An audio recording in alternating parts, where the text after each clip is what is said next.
What's up, everybody? Welcome back to the stream. It's Tuesday. We're getting tactical. I apologize, everybody, for the delayed start today, but we're up and about now, so let's make it happen. Hope my microphone's not too spiky, chat. I'm going to turn it down. Let me know if it's too quiet. I'm just going to make sure it doesn't max out or anything. How's it going, everybody? So what we want to do today, everything's out for 10th edition. We don't have any updates to talk about. We're back at the normal time, which is fun. And we've been getting a ton of games in. If you were with me on Twitch over the weekend, thanks for everybody who come and hang out. We had a ton of people to chat over the course of the weekend. It was awesome. Played a ton of games of 10th edition. There was a lot of shouting involved and complaining about rerolls. And those videos are currently going up on the TacticalTortoise TV replay channel. I think 2 are up, or have more basically all the way through the rest of the week and maybe into next week. So tons of games going live there. You can see a bunch of different factions getting played, which is great. So good stuff. So we have some ideas of what 10th edition looks like, and we have some ideas of what the real silly combos in the game are right now. So what I wanted to do is go through, I think, some of the top unit combinations and individual units, and then also talk about some of the bottom factions. And as we're looking at, maybe down the barrel of hot fixes over the next couple coming weeks, some changes that we could see to these factions and some changes that I would largely wish listing would like to see happen to these factions. Now, some of it, I think, essentially has to be points. Hey man, big fan and love what you do. Finally making my Imperial Fists because of your channel. Hey! Nothing but las cannons, bolters, and thunder hammers. Hey, G-Mander, 115, thank you so much for the super chat. Welcome to the game, my dude. And dropping in some Imperial Fists. Dude, Imperial Fists, this is the time for Imperial Fists. Gladius Strike Force is cool because it means that you can play any chapter and you're not, like, just hamstringing yourself if your chapter mechanics are bad. And Imperial Fists have constantly, the last 2 editions, outside of some really brief periods where artillery was dumb, have constantly been getting shafted. But now you can play them. Torgaradon is a monster. That guy is sick. Space Marines are strong. So, yeah, hope you're enjoying it into the your intro to the game. Appreciate that. So, yeah, I think some of it has to be points. There are some data sheets we can look at, and there's not much you can do with the data sheet itself. And I think most of what we expect to see and the things I would like to see are either points changes or sort of slight mechanical changes. Some maybe just little nudges here and there, kind of like the Hellfire rounds rework. I don't think we're going to see like ground up redesigns to anything. So we're not really going to bother, assuming that any units are entirely changed. In addition, I don't think any core rules are being changed, but there are a couple that I would like to see changed. So we can actually discuss those real quick. I think that gaining cover from ruins is problematic right now, and I think I'd like to see that change. Honestly, benefit of cover entirely. This is probably cut off here. Sorry, everybody. It came in really big.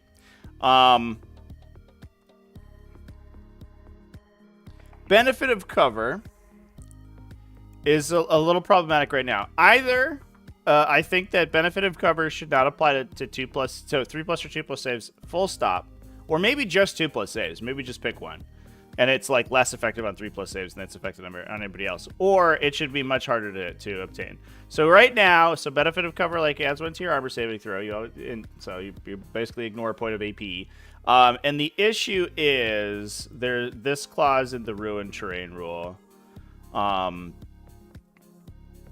where if an attack is allocated to a model and the model is not wholly visible because of the terrain feature, the wholly visibility rules, I feel like are a way to kind of like soft fix true line of sight, where they're like, well, if your model's big, that means you can be seen easily, so people can shoot you easily, but it's also easy to get cover. And that's kind of okay, except it also benefits everyone who's not like that. So every model with a 2+ save just becomes sort of insanely tanky. And I'll have a video probably coming out tomorrow morning talking about terrain. And I'll sort of describe exactly how ridiculous this rule is. But functionally everything in the game has cover all the time, if it at all wants to. If you're out in the open on an objective somewhere, oh well. But most of the time, if you're trying to take cover at all, you have it, which I think makes cover extremely strong. So I think that's problematic. Beyond that, I think the towering keyword could use a rework as well. So ruin terrain rules are really like where I would focus on if I was to change anything in the core rules. But to be fair, I don't think any core rules are changing, and so I don't think we're gonna jump into those too far. But anyway, I think we frickin' do it. Yeah, towering's pretty bad. Chat. Bill Hamid fan. It's really good on the knights, and I think part of the problem is it hasn't been appropriately costed into knights because knights are so tanky now. Towering is like being tall is now a buff rather than a debuff. However you wanted to feel about that, I don't know, but I think it does make them too strong, and it requires you to have like very specific terrain. But then it's just like this horrible gotcha hammer where you're like, well, because I've moved 6 inches this way, I know you were trying to hide your model, but because I can see from the top of my turret, the little anti-aircraft gun on top of my knight can see that one model in your unit who's hiding entirely behind a ruin, so I'm just going to shoot them. And you're like, yeah, but the ruin's obscuring. You're like, well, I don't care about that. So you're dead now. And it's very sad. So it is what it is.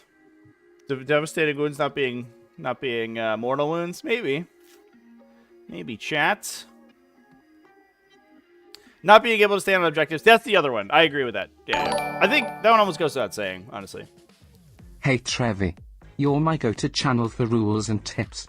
In 15 seconds or less, where do you think my army, Drukhari, stacks up against the other codexes? Thanks, keep up the awesome work. Garrett Family Aquatics, thank you so much for the super chat. Thanks for the kind words. That's awesome. I'm glad you enjoy the channel.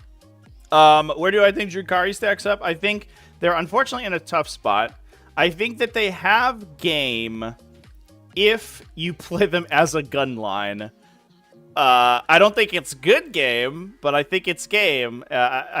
And I think that it's sad because it's kind of the antithesis of what the faction wants to be. But they've been so debuffed in melee that their only avenue is shooting. And they can get tons of rerolls in shooting, and that's cool because they can pain token all the time. But it's also like not... If you're playing a Drukhari, you're like, I want to charge you and take prisoners in melee. And the index is like, please don't charge anyone. You have like 2 attacks and strike 4. Like, you're never going to kill anyone. That actually kind of segues into... speaking of Drukhari, one of the things that I wanted to talk about were some of the factions that were, I think, underperforming. So I think Drukhari as a whole are probably like bottom middle. They're like the bottom 7 or 8 factions, unfortunately. I think they're like a little below average. They're super squishy, and that's not a good place to be in this edition. The fly keyword not going over walls is sad. Their shooting is unironically, I think, pretty good. But I don't think it competes with like the top factions in the game, and they don't suffer return. They just die to return fire. So you need to be able to fire and do like fire and bait stuff with Scourges. Where did Drukhari go? Oh, this is a bookmark. So what I would like to see Drukhari do, first of all, and I don't think that this is a rule change that I think we would see happen, but one problem with this faction is the fact that the new fly keyword doesn't go over ruins efficiently enough with the movement values that Eldar transports have. I mean, honestly, any transport. But Eldar transports get hammered specifically because those factions, like, they have just worthless defensive defensive traits. 10 wounds T8 with a 4+ save is not going to survive contact with the enemy. So the whole play pattern of these units was to hide behind a wall and then hop over the wall and deliver dudes into your face. And the fact that they now have to go around the wall, or they have to fly over the wall, which takes 1,000,000 inches of movement, is really killer for them. So I would like to see some transports, and I think like Raiders and Venoms and Starweavers are the big ones.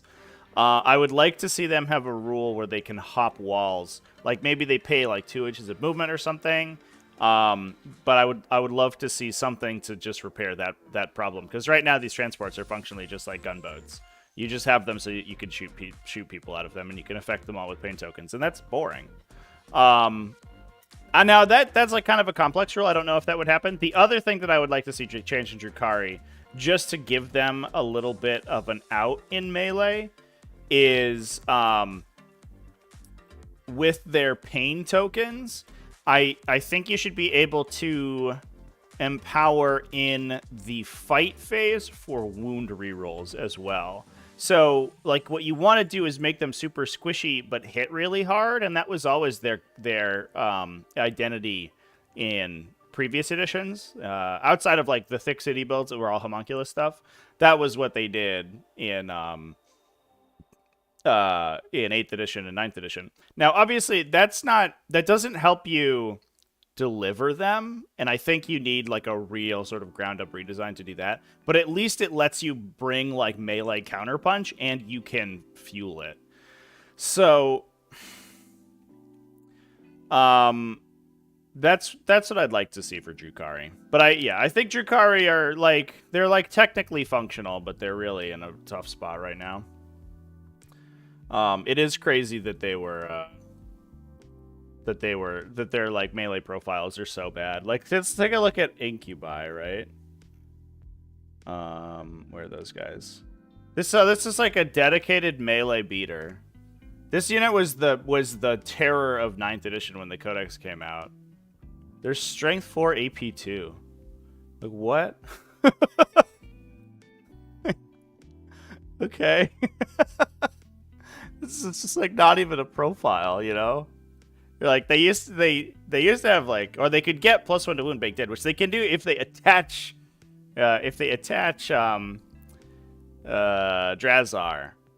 But they're low strength enough that they base wound vehicles on 6s, and so whether you're +1 to wound, you have 3 attacks and you're wounding on 5s. So assuming you hit all your attacks, you empower and hit everything. Each of them converts 1 wound, and then you're like AP2, they save on a 5, and so they save a third of those. So a unit of 5 dudes averages like, what, 3 damage into a vehicle? That's worthless. That's so bad. Yeah, it's really not good. And then on the swing back, their T3, like, they'll start dying to random dudes punching them. It's not amazing. So, but if you could reroll your wound rolls, and suddenly we're talking about something anyway.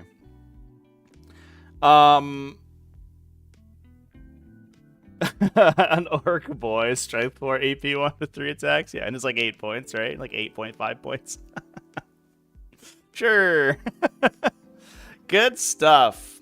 All right, so let's talk about, that's the bottom. Let's talk about the top right now. And I think, I mean, it's a shocker. It's this one. This is the problem child of the game right now. And I think the biggest culprit is this rule right here. We don't even have to go far. They're the top of the alphabet, and the problem in their codex is this rule. And I think that's one of the problems. The other problem is that their points values are hyper efficient. So, right now, subbing in your dice for Strands of Fate is the same as rolling it, right? Instead of rolling the die, you sub it in with Strands of Fate. First of all, I think they get 2 D6s for Strands of Fate. They roll 12 dice. They get 3 more for Eldrad. They get 1 more for the other dude every turn. Then they can reroll one of those. And then they get 1 for Guardian Defenders for sure. So you're in at 22 before the first turn begins, which is nutso. So it's not like the number of dice they have is too high, probably. In addition to that, they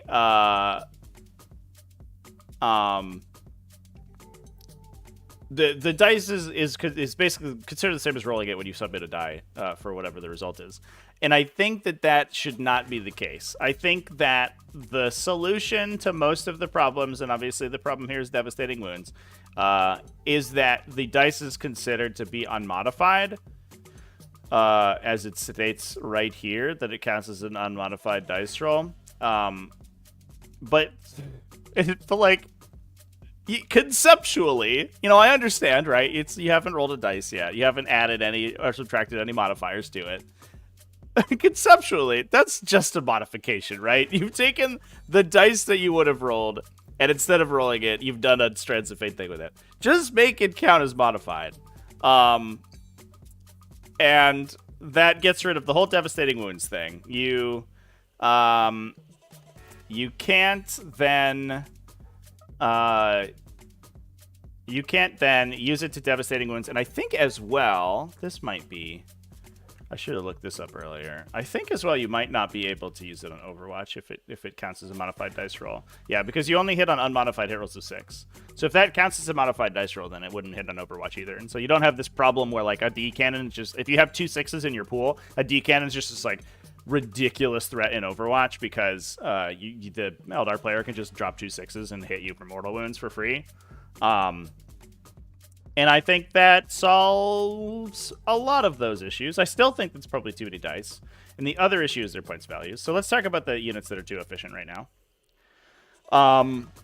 So even without the ability to automatically convert mortal wounds, I think one of the problems is the Humble Wraithguard. And most of these, I don't know if people are, like, these are like, you know, super, we're not really like breaking new ground here, but we will talk about them. So these models are, if I remember correctly, and I do have my Munitorum field manual here. These models are 32 points. They are 31 points, excuse me, 31 points a model. For these guys at a T7 2+ save, and like we talked about, cover is basically always applied. So if you want to, some number of models in the unit, they stick their gun behind a wall, they get cover because it's partial visibility rules. So they're essentially a 1+ save. You can protect them for -1 to be wounded, and they regenerate because of the Spirit Seer 2 models per battle round. They get 1 in your turn, 1 in your opponent's turn. First of all, the Spirit Seer probably should be errated.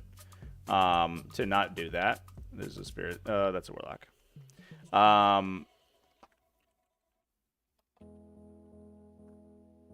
Pulled their data sheet up right now.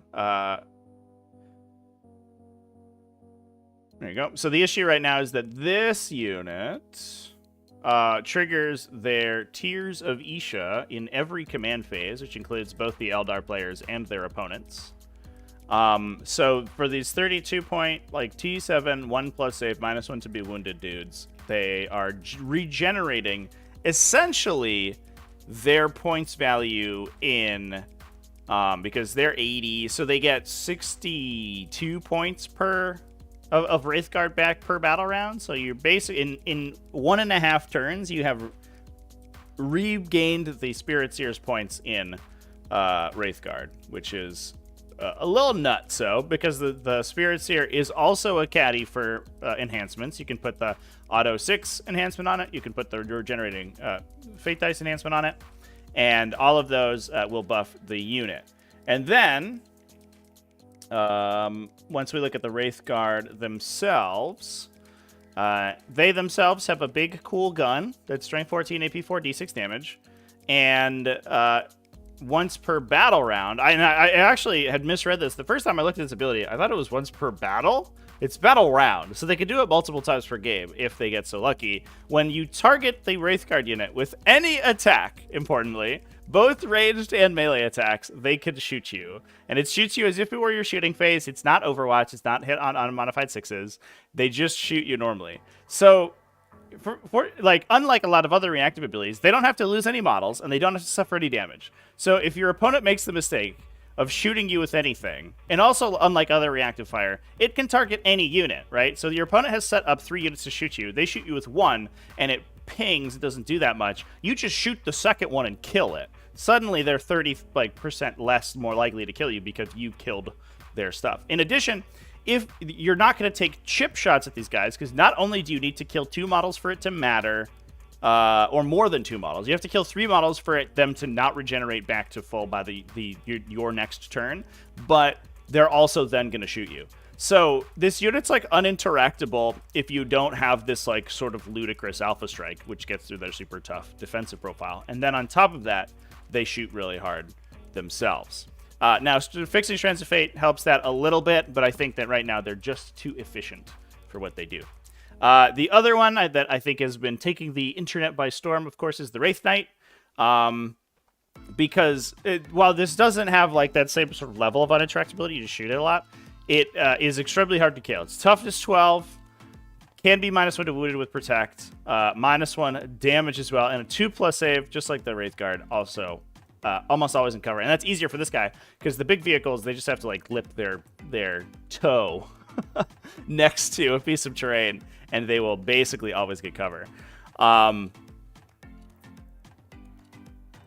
I think so, yeah. And then with the towering keyword, they can see over most pieces of terrain, so they could just shoot you all day with the big Wraith cannons and do a million billion damage. Now, fixing the devastating wounds interaction for these guys does help a lot, but they still shoot you a bunch of times with D6, D3 damage, and the blast keyword does help them into smaller units. So if they have 2 Wraith Cannons or 2 D3 plus 2 against a 5 model unit, so you have a pretty good chance of getting 100% enough attacks to kill them, and then you could use your like 3s to convert those Wraith Cannon shots into wounds, and then at AP4, 2d6 damage, you probably die after they've hit you.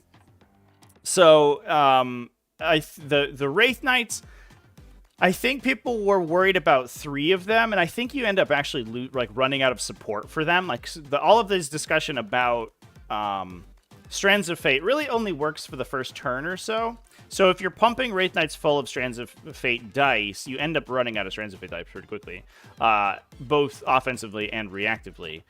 You also have limited access to protect and stuff, so I think that the lists with like triple Wraith Knights probably are actually going to be a little bit less effective, but the ones that are like 1 to 2 Wraith Knights and then also bring the frontline infantry, they can bring Wraith Guard, they can bring Night Spinners as well, who can add some fire support, and Fire Prisms, that gets really problematic. I think that the way you solve these guys and the other Eldar vehicles is almost entirely with points values. I think that Eldar points values are sort of nuts. These guys are 370 points. They're less than a lot of like the superhero characters, like the Primarchs and stuff, who are largely support pieces and that don't actually do that much damage. And a Wraith Knight is less expensive than them, and gets significantly harder to kill and does sort of nutso damage. So I think honestly they're probably about like 20% undercosted.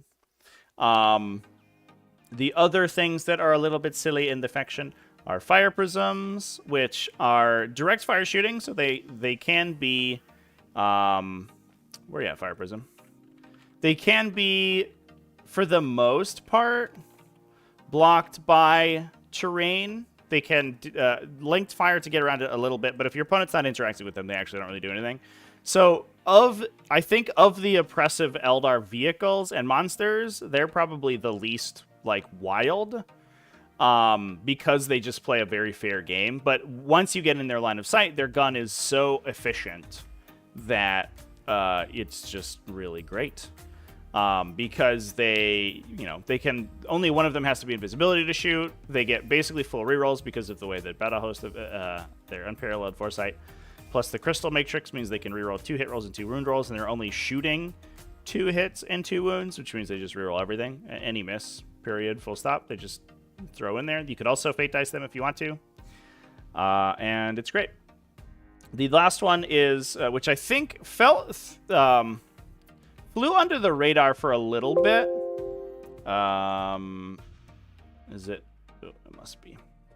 I didn't add a space in the Night Spinner. Is the Night Spinner, which I talked about a little bit. So the Fire Prism is 125 points, which is incredibly efficient for its profile, and it's kind of it when you look at it compared to any other sort of main battle tank vehicle in the game, it's sort of ludicrous. It kind of like puts them all to shame. It's basically like a superior version of the Gladiator Lancer for less points, which is a little bit wild. The Night Spinner is not as cheap, but it is similarly efficient, and especially because it is indirect fire. So it's 140 points, and it does, to be fair, it's less damage against most targets, because it doesn't, it's not flat 6, it's only firing a d6 plus 3 2 damage shots, so it's probably shooting 6 times for 2 damage instead of 2 times for 6 damage, but it has this incredible keyword of devastating wounds and twin linked, so it 6s converts its damage into mortals, which is what you want, and it rerolls all of its wound rolls. So you can just fire this thing indirect. You don't care about cover because you're trying to hit people with devastating wounds, and you just reroll every wound roll until you fish for 6s. So you're highly likely to get 2-ish 6s per shot, assuming that you're hitting, assuming you're hitting like 4 or 5 shots, which is a little bit above average, but you can use your low end or sort of mid end fate dice on those, and then you're rerolling everything into wounds. You're clipping something for 4 mortals. It also has the blast keyword, so against larger units, it can potentially do more damage than that. And your opponent doesn't have a way to interact with it because it's indirect fire. So if they can't fire back indirectly, the Night Spinner is just going to do this all game. Then on top of that, it has a Earthshaker battery effect, so it reduces move characteristic by 2. But it affects whatever it shoots at. So unlike a lot of these sort of offensive buffs that affect only infantry, the Night Spinner hits whatever you want to with it. So while you have all of this, these Wraith units taking up the bid board and clogging things up, you can also prevent your opponent from even getting to grips with them by reducing their speed with the Night Spinner. So I think those 4 units are probably the biggest culprits in the Aeldari index. There's a lot of efficiency in the index, and even their support units are pretty efficient as well. But these ones all interact really well with Strands of Fate, and they're all significantly undercosted. So I think that's what needs to get targeted if we're going to see this index get brought into line with the other ones. I think there's also a argument to be made that their detachment ability maybe also needs to change to be, like every other Master Artisan effect in the game, to be reroll 1 hit or 1 wound roll. Because the fact that you reroll 1 of each is a little bit silly. But to be honest, that's that might just be the least far worries with this codex. Because a lot of the guns are either twin linked or they're auto wounding with fate dice anyway. The second reroll doesn't matter so much, but I would prefer it be reroll or 1 hit or 1 wound. I understand why they wanted to go back to 1 hit and 1 wound, because it's easier to conceptualize. You get in, especially at units with multiple weapon systems, you start to forget. It gets this cognitive load remembering whether or not you've used their abilities. I fired my 1 gun. Did I hit reroll on the last gun, or was I supposed to hit reroll on this gun? I don't remember. And then you go back and you're like, have I wound rerolled already? We're 3 rolls deep. Did I use my wound reroll? Especially if you have 3+ guns, it gets a little silly. So I understand why they would want to do both, because then it's just much easier to remember. But I think it's too strong for sure. Did an Eldar player tell you that fire prisms were bad? I think that fire prisms would be the number 1 unit in any other faction, but because this faction has so many good things, right? A fire prism being not indirect fire and not survivable. They're of average survivability. T9 12 wounds is that it's the new T7 11 wounds, right? So when you're being shot at, you'll probably die to the return fire. And so, with that in mind, you can kind of see where they're coming from, where they're well, I don't even take fire prisms really, because my opponent can just hide from them or kill them.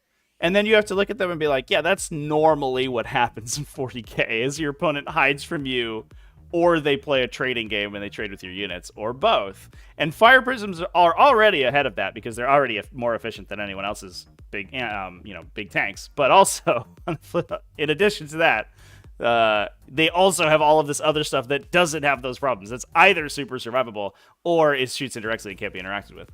So you can understand where they're coming from, but on the flip side is if you nerf that stuff and you don't also nerf the Fire Prism, people are just on triple Fire Prism now, and they're like Eldar become this big vehicle parking lot essentially.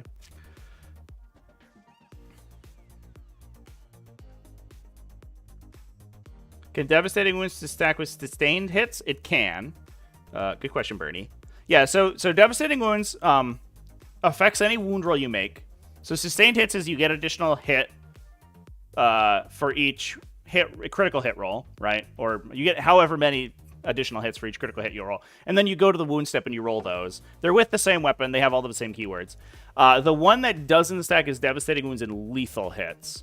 Because lethal hits, on a critical hit roll, you automatically wound, but it's not considered a critical wound roll. So they have broken the sequence that used to happen in 9th edition, where a hit roll of a number counted as a wound roll of the same number. So you would hit on a 6, explode, or auto wound, like a Gene Rot Might, and the Gene Rot Might would go through and also auto wound. It no longer happens in this edition. They've broken that sequence entirely, which honestly is kind of it is a benefit of the universal special rule system, because they can just make a ruling for a set of universal special rules, and because everybody has the same USRs, that affects everyone equally. So they don't have to continuously make erratas for judgment tokens versus ingrained precision like expert marksman versus all this other stuff.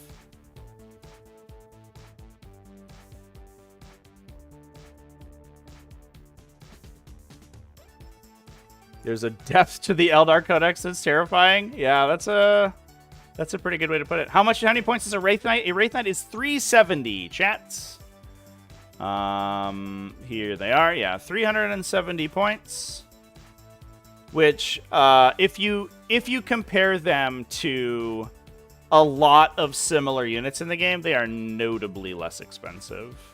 Even compared to other knights, they're like, between 50 and 100 points less expensive than other knights, which are of similar profiles. And, while having these like ridiculous anti-vehicle guns and extreme resilience, they're still less expensive.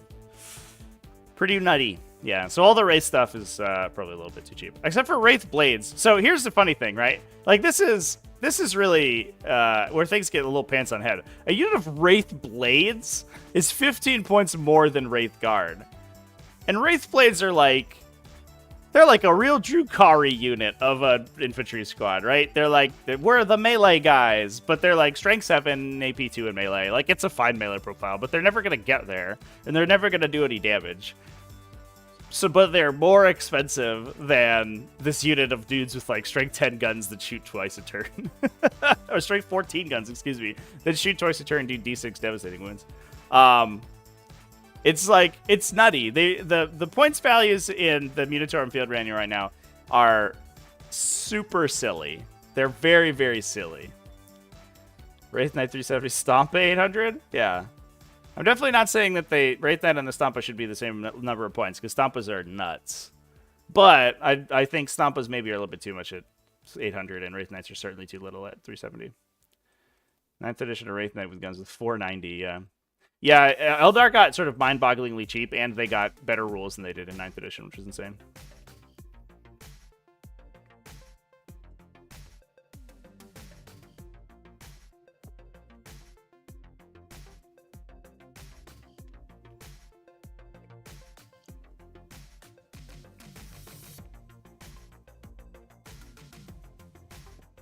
Yeah, I do think the big tanks and stuff are a good example of where you could add in individual points costs, like a war gear points costs.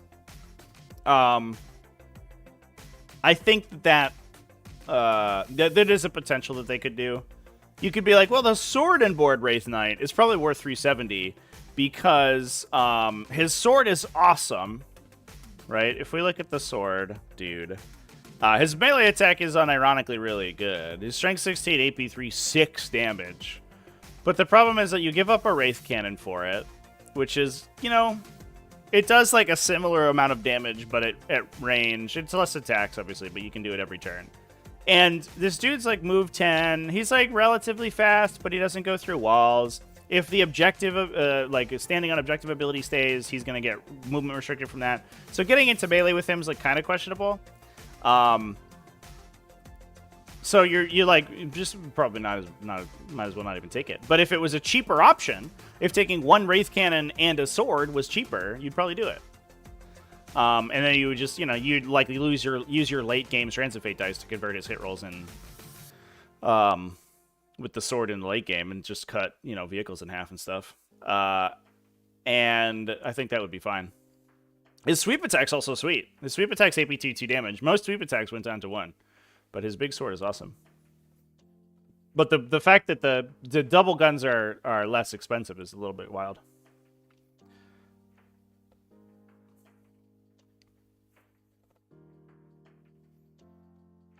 What happens to the one-shot rule when the unit returns to the dead? Does it reset?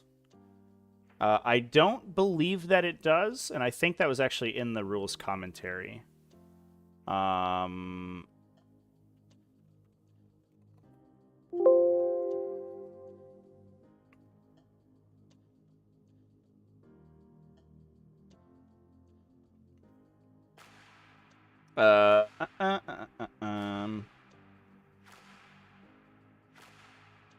right, I can't find it right now, and I'm not going to look at it. But I believe that the answer is in the rules commentary section. All right, chat. Do I think Phantasm is a problem? I do, but I also think that it is less of a problem. I think that it exacerbates the problem of Eldar, like the efficient Eldar units, but I don't think that it like solves it. If you like take away Phantasm, it doesn't like fix the issue. It is funny that there are Phantasming units that like you'd think that you're like, oh, I want a Phantasm that's like hard hitting unit that is like squishy, so I'm gonna get it out of line of sight or I'm gonna get back to cover or whatever. But instead, they use it aggressively. Usually, they're like, I'll Phantasm my guys forward onto this objective or whatever, and you're like, great. So now I can shoot you, but it doesn't matter because you cost like 100 points. And you shoot me back. Okay. I think that if you rein in Eldar points values, then Phantasm becomes less of a problem. And Eldar have very little in the way of CP efficiency. They have the Autarch, I guess, is the only guy. And they tend to burn through CP very quickly. So vecting, like Agents of Vect effects, kind of shut Phantasm off almost entirely. Has been what I've seen in most games. Eldar don't like sit there with a bunch of CP that they're going to start using on Phantasms. They get like 1 or 2 a game, and if you vect it, they maybe just get the first one. It seems to be how it goes. Yeah. Yeah, I do think that the command points are a little bit tough for them because they don't have. There's no free stratagems. Like a lot of factions have like 1 CP gain plus a free stratagem every turn, and Eldar aren't in that same boat. So they end up spending a lot on like reactive effects. They spend stuff on CP reroll sometimes. You gotta Overwatch if you're doing all these Strands of Fate Overwatches. You gotta Overwatch sometimes. So, you don't always have the money for Phantasm. I do think that is the Vect, though. If you have a Vect effect and they Phantasm, you just, I'll shut that down right now. You're like, no, I'm not doing this anymore. you stay there. I feel like they forgot a sentence in Phantasm where it procs when your opponent gets close. Yeah, like you have to be within 9 or something. We can, while we're talking about the Phantasm rule, we can go look at it. I do think it's certainly the strongest stratagem in the index, and it might be one of the strongest stratagems in the game. So don't get me wrong. I don't want to say like I don't think Phantasm's a problem, but I do think that it is less of a problem if their units are worse. I guess is what I'm trying to say. Yeah. It would be much different if it had to trigger off something for sure.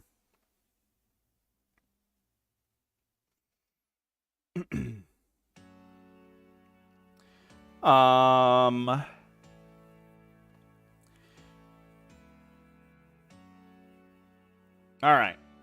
Let's move on. So the next faction that is silly in Warhammer 40,000s, we're going to go to Space Marines. It's Space Marines. I'm actually not sure if Space Marines are number 2 to Eldar. They probably are, just because like Desolator Marines are a little ridiculous right now. But I do think that there's another faction that probably edges up in there pretty hard. So Space Marines, in my opinion, it's another problem. You know, it's an interesting discussion alongside Eldar, because Space Marines they have like a lot of efficiency across the entirety of the index, and the index is huge. So if you didn't want to rewrite the entire thing, it would be a little bit tough to fix. I think that this ability, I'm actually gonna crop my side over here so I'm a little bit more center here, chat. Give me one moment. I do think that this ability that's on the screen right now, Mr. Osive Moment, is probably the #1 culprit. Just being able to target whatever you want with rerolls and getting rerolls on it regardless of line of sight, regardless of any targeting restrictions, I think is too good. And I understand the intention of the ability, which is that they want this Space Marine detachment to be able, or, you know, the Space Marine army, I guess, to be able to buff a variety of attack profiles so that you can kind of play Space Marines in however you want. And they're like, well, how do you do that? Well, the easiest way to do that is to give everything rerolls. But the problem is that giving indirect fire full rerolls is super toxic. And giving, once you get to a unit that's hyper optimized, giving the optimized army rerolls is really problematic as well, because suddenly you're not buffing like everyone's random chainswords, you're buffing everyone's laser cannons, right? So I think if I were to choose a single lever you could pull in Space Marines that would kind of resolve it a little bit, I think it would be Osive Moment. You could go to reroll one hit roll, or sorry, not one hit roll.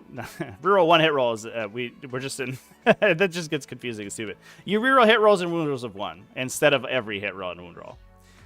That's a potential change. The other one is that it only works. You can only swear an Osive Moment on a unit that you can see, and or it only works if you can see them, and that kind of curbs the indirect fire problem as well. So you could do one of those, or you could, honestly, you could even do both of those. I think that Space Marines, the detachment abilities are really, this is just a strong detachment ability. It's not quite unparalleled foresight. It doesn't just buff the damage output of every single unit of your codex like dramatically, but it is flexible enough, and especially because of their stratagems, I think it's good enough that you can probably still like assemble a game plan without full rerolling everything against everything. And you could also make it like, you could even make it more flexible. If it's reroll hit rolls and wound rolls of 1, you could make it so that you choose at the start of every phase, not at the start of your command phase. So you could even like, and I guess this would actually take more work than it's worth, because you'd have to then rewrite Gilliman and some of the Clades and all that stuff. But you could make it so that they get like, they swear an Osive Moment against somebody in range in the shooting phase, and then they swear an Osive Moment against somebody in the fight phase, and they get rerolls in both phases. So now you're actually incentivized to play a combined arms army, which is what Space Marines are supposed to do. Where in order to benefit from your rerolls in the fight phase, then you get an extra oomph if you do that. I think that would be rad. I think that might be a step too far. I don't think we're gonna be like going back and rewriting every single relic in the faction. But I do think that the full hit rerolls is probably a problem. What about if it was only usable by units on objectives? That's also an interesting one. I think that a lot of times that just functionally means like on turn 1 your opponent can play around it, and then turn 2 you have to be on objectives. So you're just gonna, it just works like normal anyway. So I like rerolling on an objective is basically just like full rerolls most of the time in my experience in this edition. So I don't know if that really changes too much, honestly. Limited to one target all game. That might be a little bit too restrictive. If you play against somebody with MSU, it just doesn't do anything. Yeah, I do think their stratagems are really, really strong. The advance and charge, especially alongside adaptive strategy, is really good. Just being able to advance and charge anything for 1 CP at any time, or is really good. And then Storm of Fire as well. For 2 CP, if you combo it with adaptive strategy, you get ignore cover and +1 AP. I think, but if you have more limited access to rerolls, I think that these stratagems get less abusive for sure.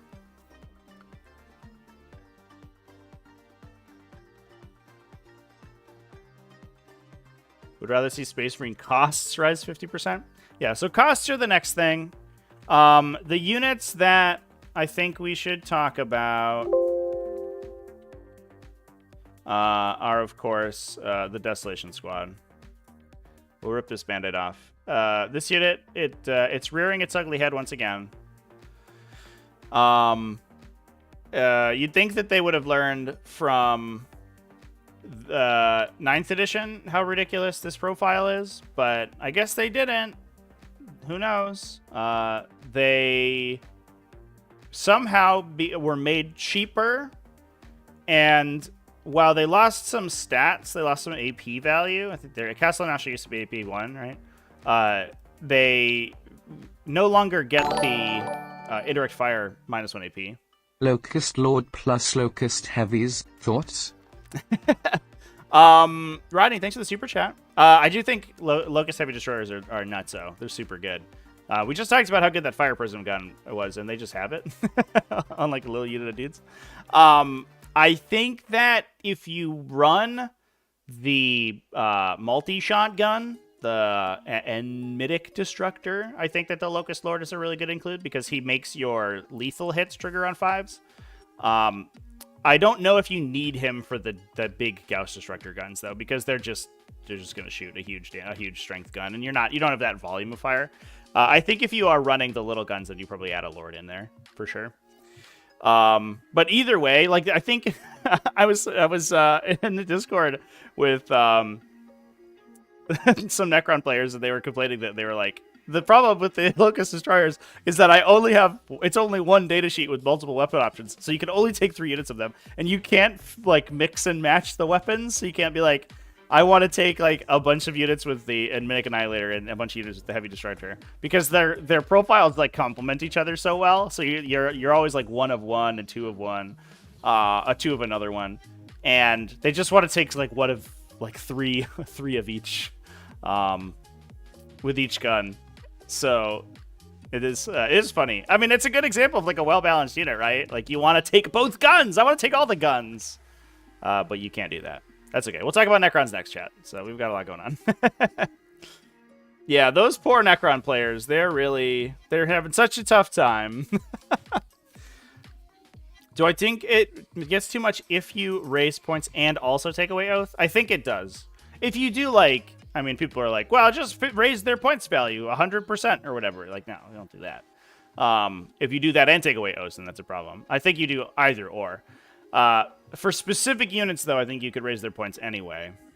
So the Desolation Squad, it's back, chat. And the efficiency of this unit in the new edition is, like, absolutely ludicrous. So if we compare... If I compare these to a Summer's Day, if we compare them to, like... what's a regular Intercessor squad? They're, like, 19 points a model, right? Intercessor. I just can't friggin' speak today. I can't spell. Yeah. So 19 points a model for a regular Intercessor squad. You could buy that for 5 models for 95 points, or for the low cost of 5 points per model, you could buy a Desolation Squad for 25 additional points. So you pay up, like, what, 20%? 25%, I guess. 25%. You pay up 25%, and you get this gun instead. It's like if you compare those two units, you trade like there's also like OBSEC and like one OC higher, right? And you trade their gun for this like this ridiculous like multi-launcher. It's like ludicrous. Like I don't know who looked at those two units and decided they were the same.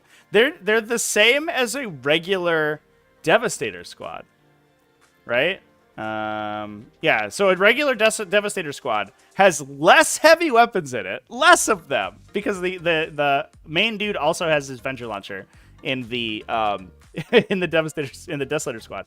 They have their missile launchers are roughly equivalent to las cannons. They're lower strength and lower AP, but otherwise they're basically the same. So they're like a little bit of a downside, but then they all have the indirect fire weapons. So so for the same cost as a Devastator squad, you get like basically the same heavy weapons plus the heavy weapon on the unit leader plus the indirect fire weapons. What? It's nuts. Absolutely nuts. So the problem here, I mean, like, honestly, anything that like has baked in that you ignore the indirect fire penalty is problematic already. But I don't think they're going to go, like, again, I don't think they're going to ground up redesign these data sheets. I think the intention is that they don't really touch the data sheets as little as possible. Because they're printed materials, right? You don't want to outdate them already. So I think that they just have to upcost them by like a lot, like almost double. They're insanely efficient right now, absolutely insanely efficient, and there's really no reason for them to be. And they're like the #1 culprit in Space Marines right now. I think that there are other units of Space Marines that are similarly efficient, but are so much more limited in their use case, because the Desolation Squad, it blasts against infantry, plus you reroll everything because of Bows of Moment. So they get ridiculous numbers of attacks against infantry. Multi-model blast weapons with D3 shot weapons is actually like the most efficient blast profile you can have, because you have the higher volume on your side, which multiplies the effect of the blast attack. So if you have one dude with a blast weapon, even if it's like 2d6 blast, shooting at a unit of 20 guys only gets 4 additional shots. A unit of 5 guys with blast weapons, with multiple blast weapons apiece, theoretically, shooting at a unit of 20 guys gets 4 shots per model. So you actually get this unit shooting at a unit of like 20 Necron Warriors or something, gets 24 additional shots from the blast keyword. So like, that's absolutely insane. They ignore the indirect fire penalty, and they ignore cover when they stand still, which they're always going to do, because they can just sit behind a wall and shoot without penalties. And then also they full reroll thanks to Oaths of Moment. So if you hit Oaths of Moment, their Castellan launchers get significantly less efficient. They're only strength 4, so they have a tough time wounding stuff. That's high toughness. And if you just have to upcharge them like 10 points a model. They're so easy to windmill slam 30 into an army. 30 Desolation Squads is like 720 points. That's barely a third of your army.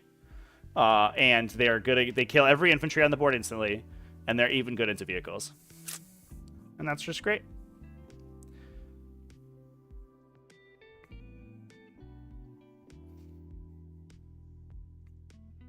The big nerf guns need a big nerf.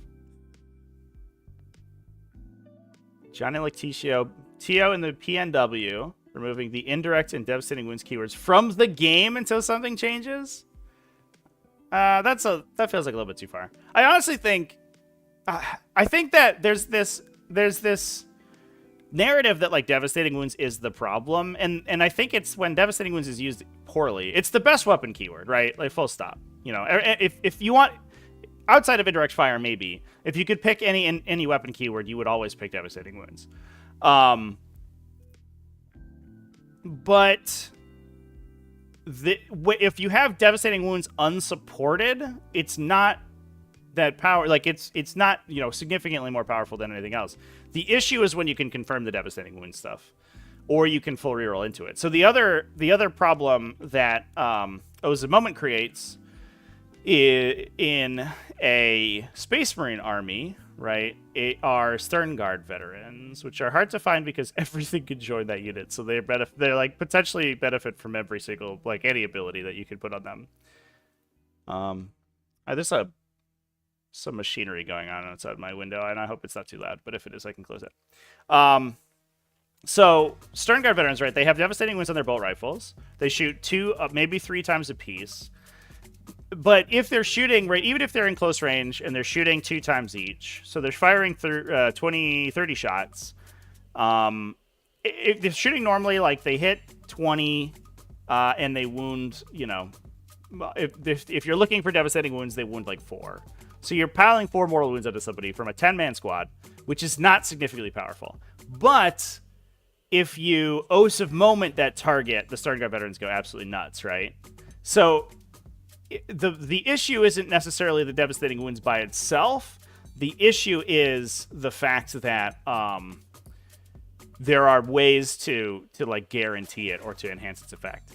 And the problem is that the highest variety of devastating wounds, the highest incidence of devastating wounds are in the factions that can do it.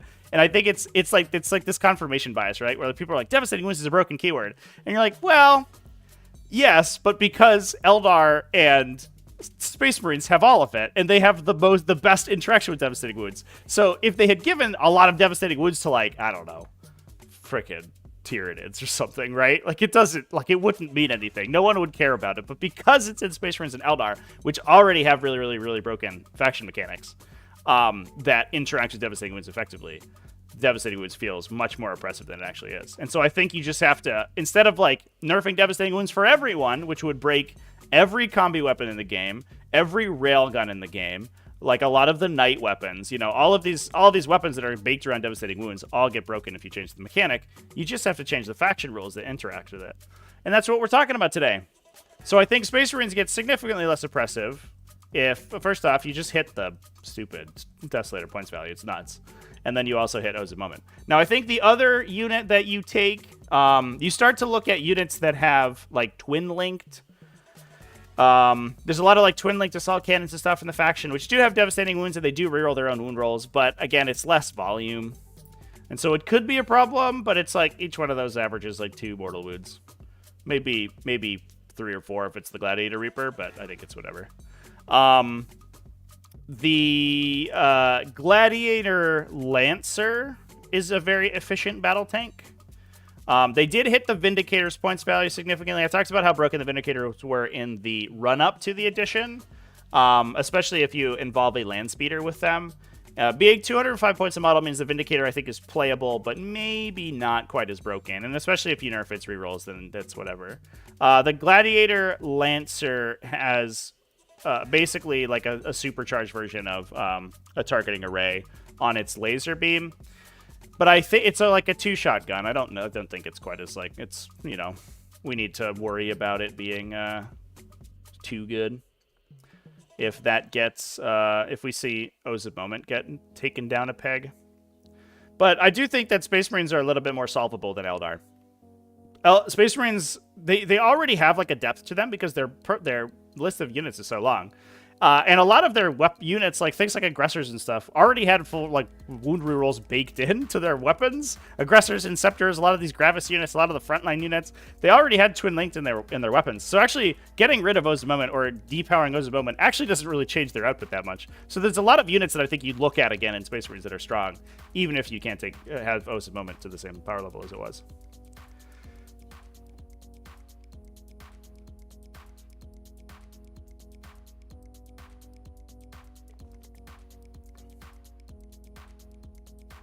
Should Psyker factions like Grey Knights and Thousand Sons use devastating wounds? There used to be a marriage between psychic and mortal wounds because, like, every psychic power did mortal wounds, so everyone just assumed that mortal wounds was like a psychic mechanic. But they've kind of divorced the two, where mortal wounds is just powerful damage, and psychic attacks are just regular attacks. Like, you're just shooting physical lightning bolts out of your mind. So, and to be fair, both Thousand Sons and Grey Knights can apply devastating wounds to their psychic weapons. So it's not like they don't use it. But I don't think that, at least in the mind of the game designers, I don't think that there's this like connection between psychic attacks and mortal wounds that like we saw in past editions. So I don't think it's quite as sort of cut and dry as that. What do I reckon the best Space Marine chapter is? Yeah, 100%. I think it's Deathwatch. I think Deathwatch is the number one still. And I think that Ultramarines is probably the number 2 because they have Gilliman. And then from there, you can kind of play everything. I guess the chapters with more, like the specialist chapters with more options are better. As much as people give guff to Space Wolves, I actually think Space Wolf characters are really good. You just play them in Gladius Task Force instead. Black Templars are probably the number 3. Maybe they're the number 2 after Deathwatch. They just love those Black Armor Space Marines. But their melee output's really, really strong. But the problem is getting there, obviously. And you lose a lot if you play in Gladius Task Force. So like you suddenly don't have the same interaction with your oaths. So I think Black Templars are also good. And then obviously like everybody else is kind of in a pile. I think Dark Angels are great. And I think that you can play the generic Space Marine chapters and it's fine. Thousand Suns have solid mortal wound output. Yeah. Especially Thousand Suns are probably the one remaining sort of like classic psychic faction, because they also just basically have smite, right? Because they have the Doom Bolt that they shoot a billion mortal wounds out of.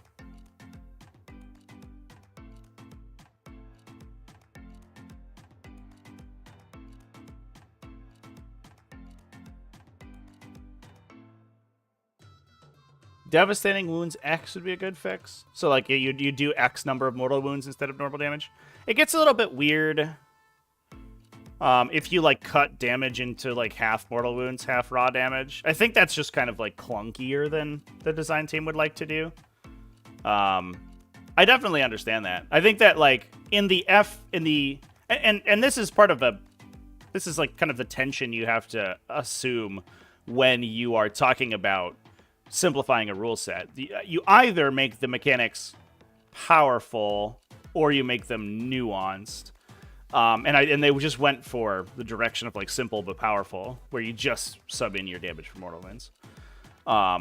If you were to, you could like split them up and you could do cert caps and stuff like that, and you could try to really like get into the guts of the mechanic and like fine tune it to be a perfect thing. But then people will just forget what it does. So, like, you'd find people who like are new to 10th edition and your opponent explains devastating wounds to them, and they're like, so some of the damage happens now, but some of the damage gets splits up into individual damage and then happens later. So some of it's now, and then also it'll happen again at the end. And your opponent's just like, their eyes glaze over and they like roll back into their back of their head and they fall asleep.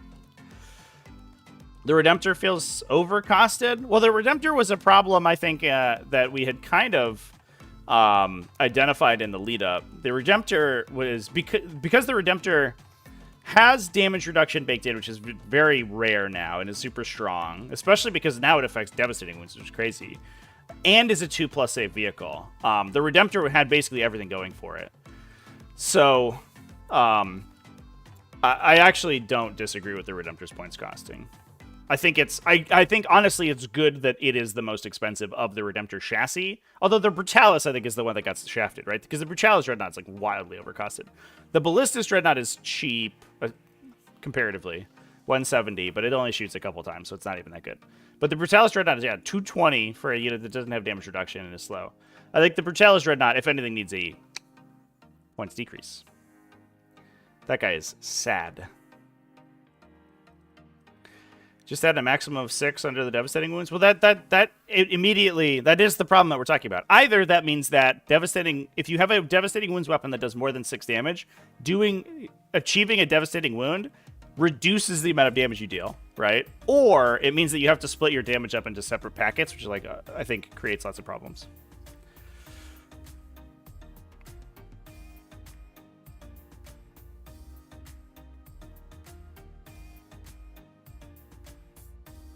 What do I think about using green stuff to kit bash your Tervagon into another Tyrannofex? It's just saying that she's fat. Honestly, the benefit of playing Tyranids is nobody knows what the difference between all the monsters is. If you just magnetize the claws on the Tervagon and give it a gun, no one will know the difference.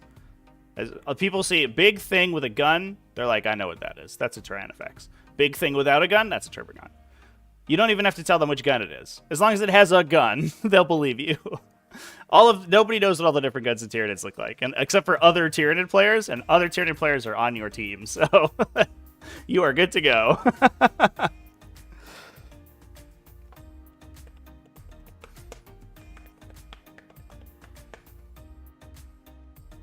When you compare a Redemptor to a Repulsor Executioner, I think the Repulsor Executioner is too expensive than anything. It's like a big, cool tank, but its gun is just worse than a Lancer, and it's like 100 and some odd points more. Anyway, let's move on, chat. The next faction I want to talk about in the top edge of broken factions is the Necrons. I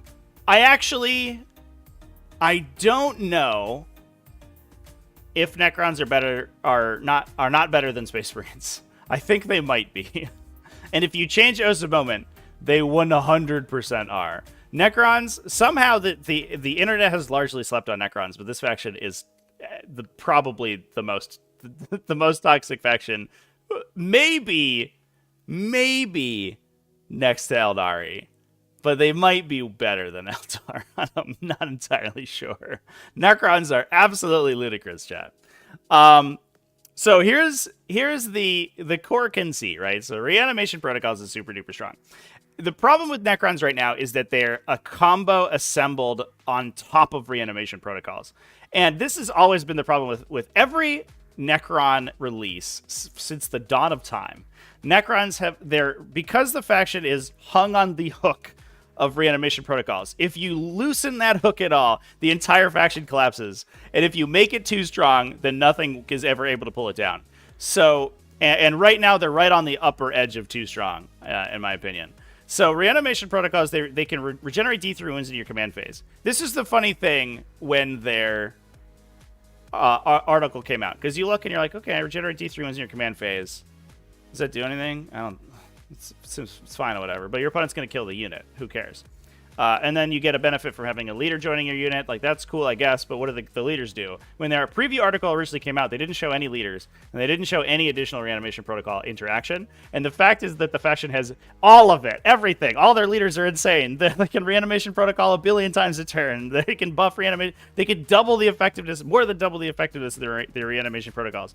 They just stacked so much stuff on top of this mechanic that it's nuts. And you can't approach it like you can with Strands of Fate, and there's a moment where you say this mechanic is a problem, and we'll just make it worse, because the faction just is destroyed. I think if you like make reanimation protocol like 1 wound per turn, then suddenly the entire faction like turns into a little like puddle on the ground of like silvery goop that you just step on. So what are the problems with this ability? So the first one is the Reanimator.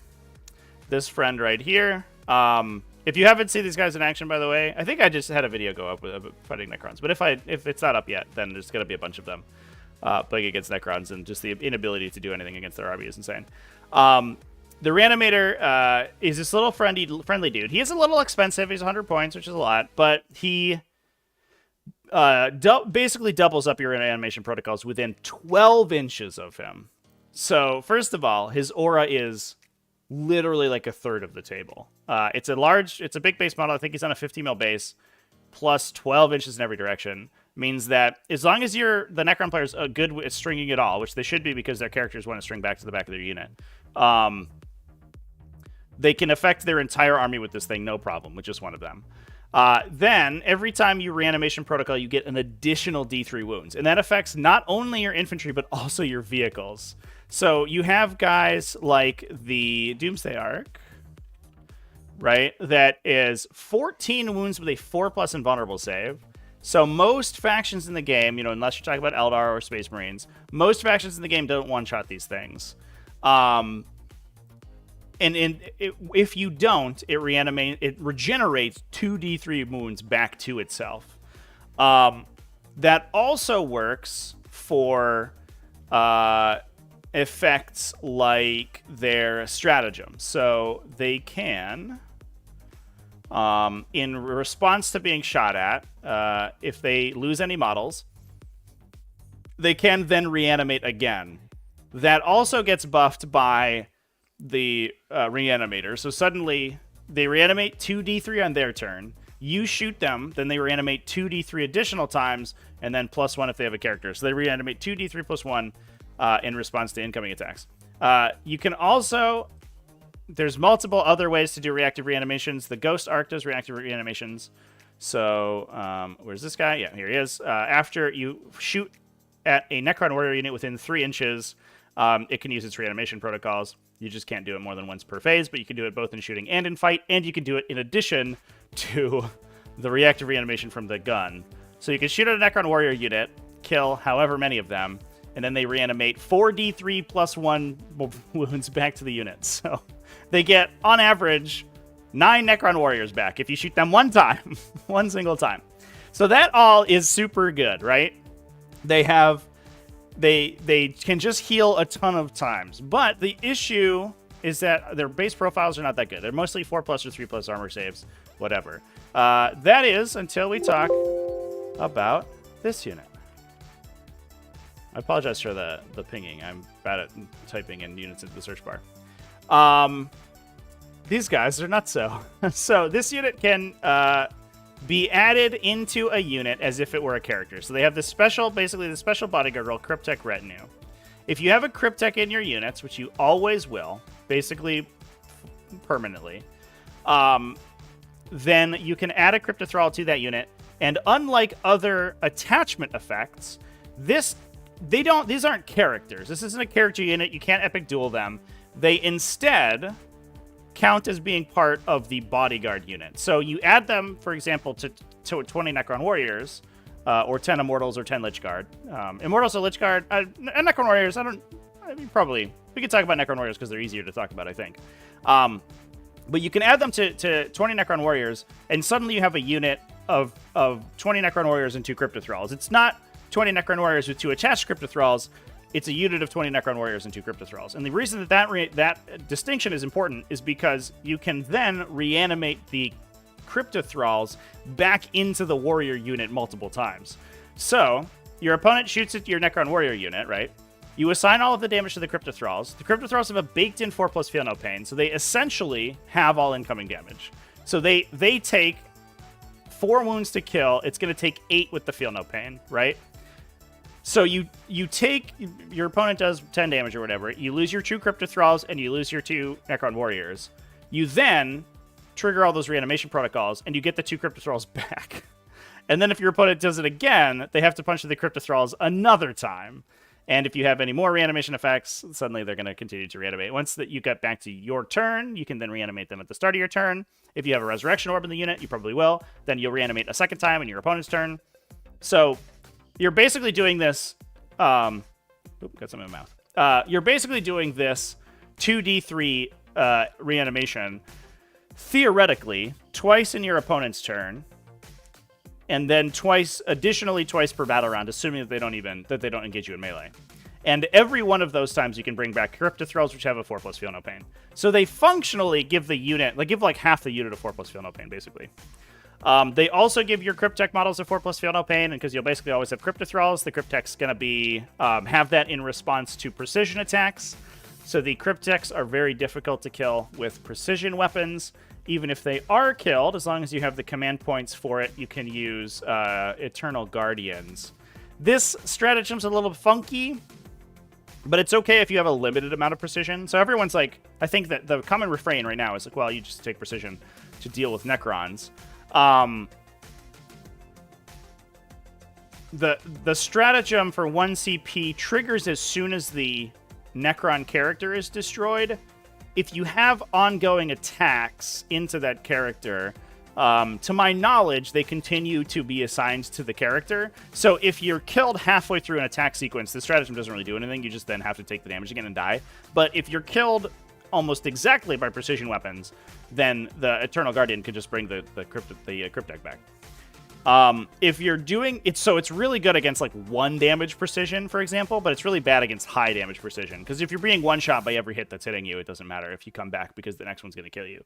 But if you take like a bunch of 1 damage attacks and you have an invulnerable save, for example, you're taking your invulnerable save, you're taking your feel no pain from the Cryptothralls, you die, regenerate, then take your invulnerable save and feel no pain again.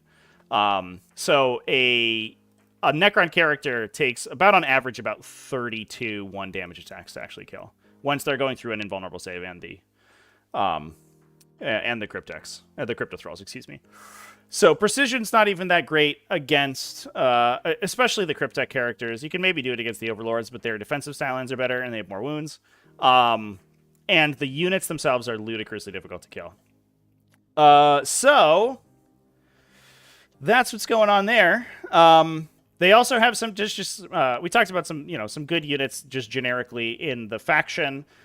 We talked about the Locust Heavy Destroyers as like damage output sitting in the back line. Those are good. Doomsday Arcs are incredible. We're finally back into an edition where Doomsday Arcs are a solid piece of damage output.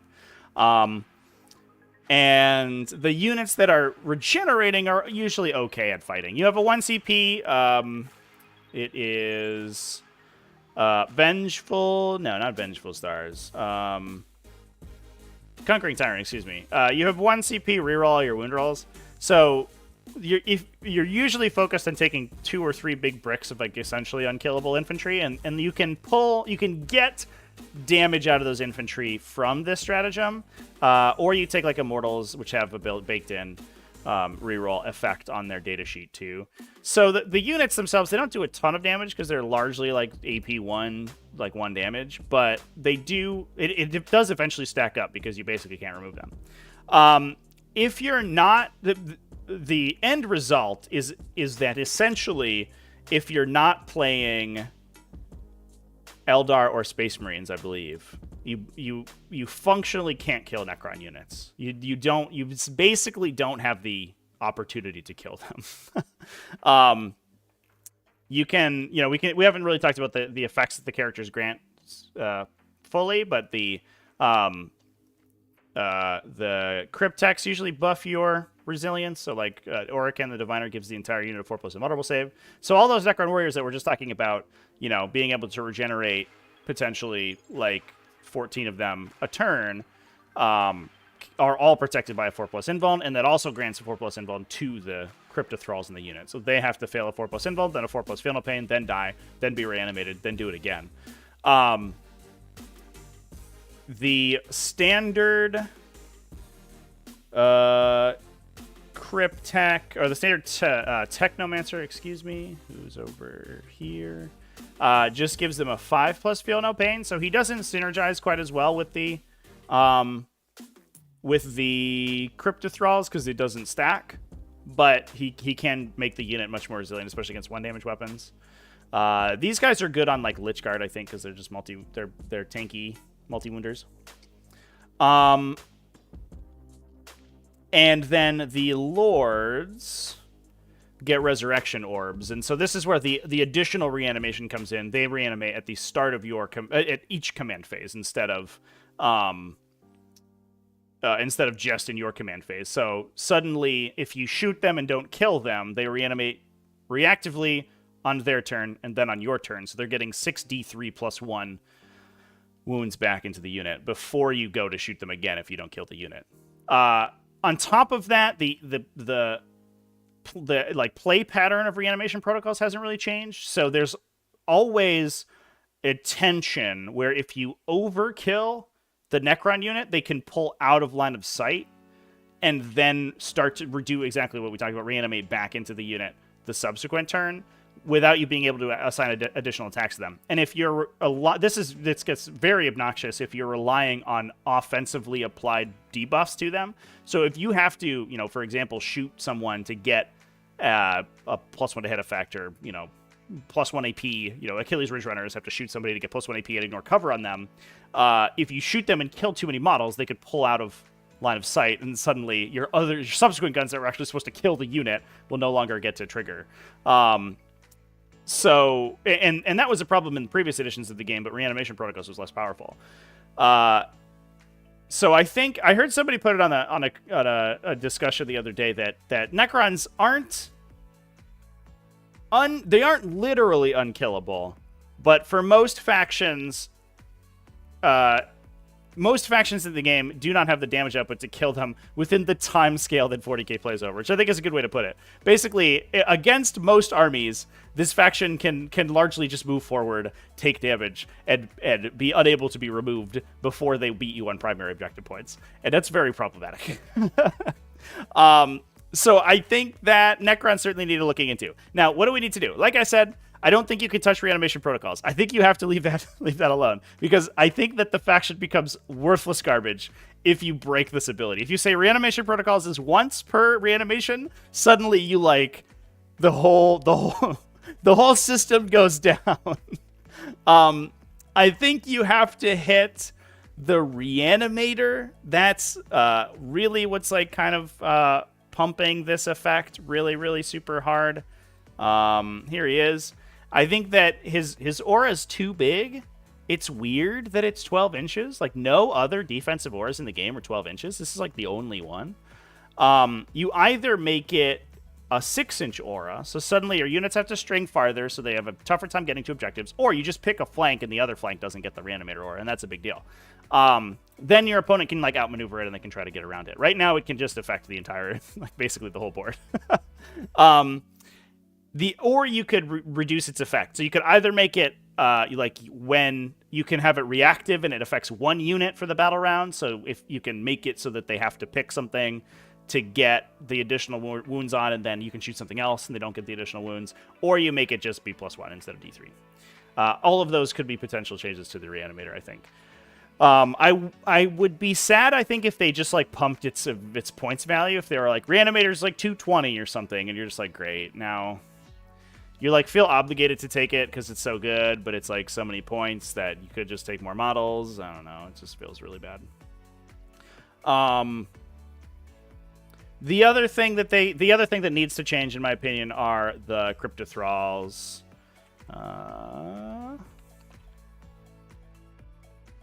Find them. The Cryptothrall interaction is very toxic. I think that this rule, that's like an attachment rule, but it's very special, needs to get rethought. They could even just do this in a designer note. First of all, this unit's really cheap. It's 40 points, which is super duper cheap. But they could just say in the designer note that once the Cryptothralls are destroyed, you can no longer reanimate them. So you can't take damage on 2 Cryptothralls and then reanimate both of them. You could only do one at a time, because if the second Cryptothrall dies, the entire unit would be dead, as if they were a character. At that point, they basically function as a character that you can assign wounds to, which I think is fair and is honestly probably the intention of the rule, but it's not how they work right now, and the way they work right now is incredibly toxic.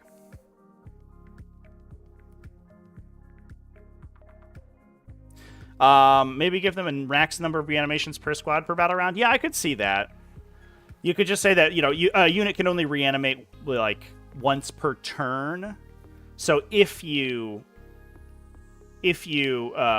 reanimate with Resurrection Orb, you cannot then be reanimated reactively. I could also see that happen. I do worry if that gets like too bad for the army. I'm not sure. Again, I think it's like a slippery slope. I think they're like on this knife's edge, where they're on the broken side of the knife's edge. But if you hit reanimation too hard, they flip over the other side and they fall down. And suddenly their faction, everything just gets wiped in one shot, and they're like, no, I can only reanimate D3 models of my unit that's dead every time. Yeah, I don't want that to happen to Necrons again, but I do think that their current incarnation is way too strong. Like, just way too strong. They found a way to make Necrons tanky, not Death Guard. Yeah, that one's... the comparison between Necrons and Death Guard is super sag, because they're definitely... they're definitely... Like, they play the same game plan that Death Guard want to do. Death Guard want to do, like, less healy. Death Guard want to ignore your attacks on the front end of the sequence, not the back end. But they also want to do more damage back to you. And they just made it so that they're just bad at taking damage, which is, I don't know, man. Not great.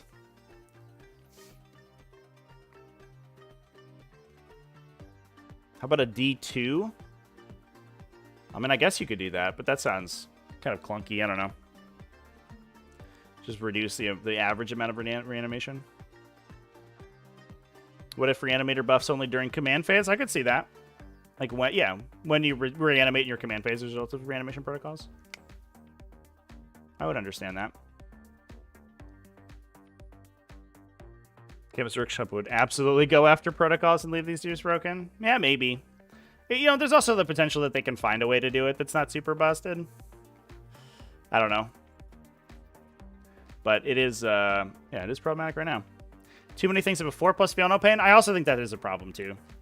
Like, they took Feel No Pains away from Death Guard, and they gave them to Necrons, which was, it was an interesting design decision. I don't think I agree with it necessarily, but they were like, well, Feel No Pain kind of represents, like, active healing, right? So I guess we'll just add that to every Cryptech or Canoptech unit, right? So Cryptid Thralls, 4+ Feel No Pain, Reanimator, 4+ Feel No Pain. So it's even difficult to kill with indirect fire, right? Because it's only T6. It goes to a 2+ save in cover if you're benefiting from cover, and then it ignores damage on a 4+. So you have to do 12 to it effectively to kill it. So you can do that if you're a Space Marine player and you ose a moment the Reanimator and you just blow it up with all your ignoring cover Desolation Marines.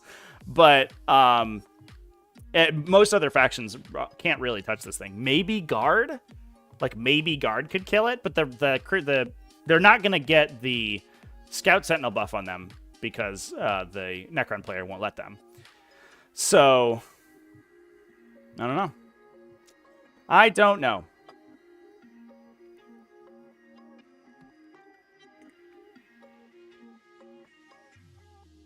Tyranid Hive Tyrants of 4+ Feel No Pain? Not really, though.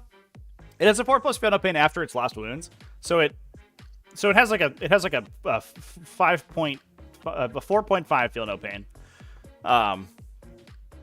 It gets a 4+ Feel No Pain, which is great, but only after being hit.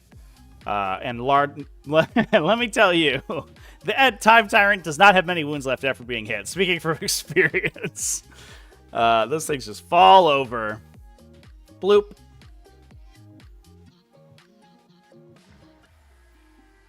Feel like Death Guard should get a blank. Oh, like a reduced to 0. Fire Tyrant. That's a good idea. That would actually be sick.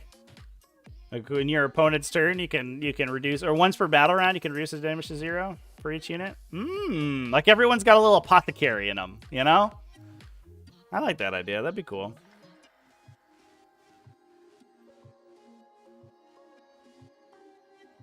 Manticores destroy them? Do Manticores innately ignore cover, or do they need to get a Sentinel buff? Because a Manticore, I guess like hitting on 3s is D6 plus 3, right? So she's 7. And it's hitting on 3, so it hits like 5. And then it wounds 3. So it wounds on 3, so it wounds 3. They save 1, so they take 6 and Feel No Pain on a 4+. So a single Manticore won't kill it. It'll take 2 or 3. Yeah, I guess they'll eventually get it. All right. So those are my picks for the top. The other thing that we can talk about that I think are factions that are going to end up being problematic, I think that there's an argument for Genestealer cults, which are off screen right now. Here they are. They're very small now. There's an argument for Genestealer cults. I think that's more skill-based. Unlike a lot of the factions that we talked about here, their buffs aren't like point-and-click adventure games. So I think that Genestealer cults are going to be strong, but are going to be like probably have a limited player base. I'm not sure if Genestealer cults necessarily need to get like seen to right now. I think they're probably fine. Some people have talked about Adeptus Custodes. I'm not sure I understand that entirely. Adeptus Custodes being really good. Because they don't have a lot of guns, and they don't have a lot of like defense against guns. So I think there's a lot of factions that shoot them and they fall apart. I think we'll have to see more play with the Adeptus Custodes. Thousand Suns is the other one. Now I want to talk about what Thousand Suns can do, And then I want to preface this by saying that I'm not sure Thousand Suns need nerfs. I think that this is a faction that we'll have to see. You know, I might eat my words in 2 weeks or something after Thousand Suns kill everyone. They nerf like Eldar and Space Marines, and suddenly no one can defeat them. No, they're too strong. But Thousand Suns on average will have about 15 to 16 Cabal points, I think, to spend on a turn-to-turn basis until you start killing them, at least on the first turn of the game. So they can do things like, they can like Doom Bolt plus Twist of Fate, they can like Tempora Surge plus Twist of Fate, they can double Doom Bolt. And they get a once per game from Ahriman where they get another one of these abilities. The scary ones are Twist of Fate and then and Echoes from the Warp to actually give them command point usage, because they don't have any command point generators themselves besides cultists. So you can get a command point from your cultist dying. Oh, excuse me. Some in my throat, chat. You can get a command point from cultists dying, but that's the only way they have to actually generate CP. Because their stratagems are really where the power comes out of the faction. So like most of the time, they're taking their big like Bricks of Rubric Marines or Scarabocco Terminators, and they're using Ensorcelled Infusion to make them psychic weapons. So that benefits them from their detachment ability. And then they can use Devastating Sorcery to buff their psychic weapons to reroll hits and wounds. So you can get +1 strength, Devastating Wounds theoretically from the detachment ability, +1 strength from Ensorcelled Infusion, obviously. Devastating Wounds from the detachment ability, hits and wounds from Devastating Sorcery. And then if you're standing next to Magnus, who I can never find because he's in the middle of this stupid document, then they get +1 to hit and wound. And they get reroll ones to hit from the sorcerer attached to the Scarabocco unit. So the Terminator Sorcerer gives you reroll ones. So you're hitting on 2s, rerolling 1s. And then, assuming you're shooting at like a vehicle, your strength 5 +1 to wound. So most of the time, if you're shooting, let's say you're shooting a big vehicle, you're wounding on 5s. So you're wounding on 5s, full rerolling. Your 6s are mortals. And the other ones are just AP1. So those probably get ignored. But if you have Twist of Fate, then you ignore their armor save. So you are basically just like punching mortals through on 5s if they don't have an invuln. So assuming you convert all of your hit rolls, you're looking at 40 shots if you get a whole unit into rapid fire range. So like 12 wounds, and then re-rolling again. So you probably do like 20 damage to a target if they don't have an invuln save. Which is super good. Don't get me wrong. That's ludicrous. But the amount of setup that you have to do to get there means you can basically only do it once per game. So it's like this Eldar level of damage output, but unlike Eldar where they have this like this consistency to their game plan, where they're like, oh, everything rerolls, and we continue to generate fate dice over the course of the game, so there's a non-zero chance that you get another brick of 6s to burn mortal wounds into somebody. Thousand Suns don't do that. They basically, it takes them a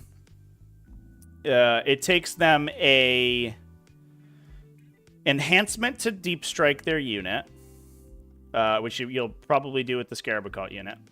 It takes them 2 command points for the 2 stratagems, and it takes them an 400-point character. So the unit itself is about 530 points, if I remember correctly. And then Magnus also, he shoots a laser beam and stuff. Like, he's pretty good by himself. I'm not going to say that Magnus isn't worth all his points. But it's like a 900-point combo and 2 CP and most of your Cabal points for the turn. So it's super not repeatable. And most of the time, I think, if you don't cripple them on the Alpha Strike, if you don't cripple your opponent on the Alpha Strike, they're going to turn around and they're just going to kill you. And also, a lot of times, a lot of their effects only target a single enemy. So it's not like they're doing 20 damage across a bunch of units, because the Twist of Fate has to target someone. And they can do Chicanery to get a second Twist of Fate if they want to. But then the Terminator Sorcerer only gives you Or I guess they get rerolls from the stratagem. So the Terminator Sorcerer can give you rerolls, but that's only on a target unit. If they're using the stratagem, that doesn't matter so much. But a lot of their other abilities are single target and targeting a single enemy unit. So they can't like share the love around a lot of different units. So I think that it's worth looking at Thousand Suns.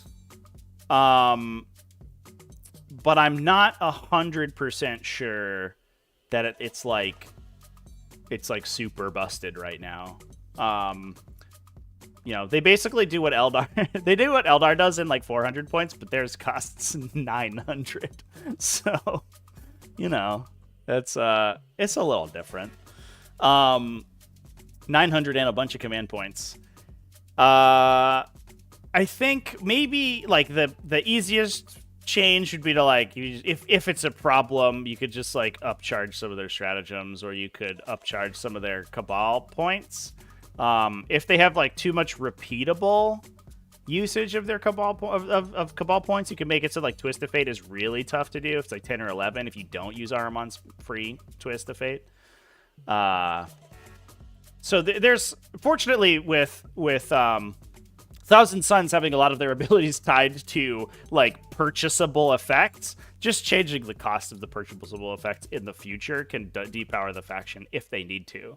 And I do think Thousand Suns definitely are at the upper echelon after we've talked about those top three, like Necrons,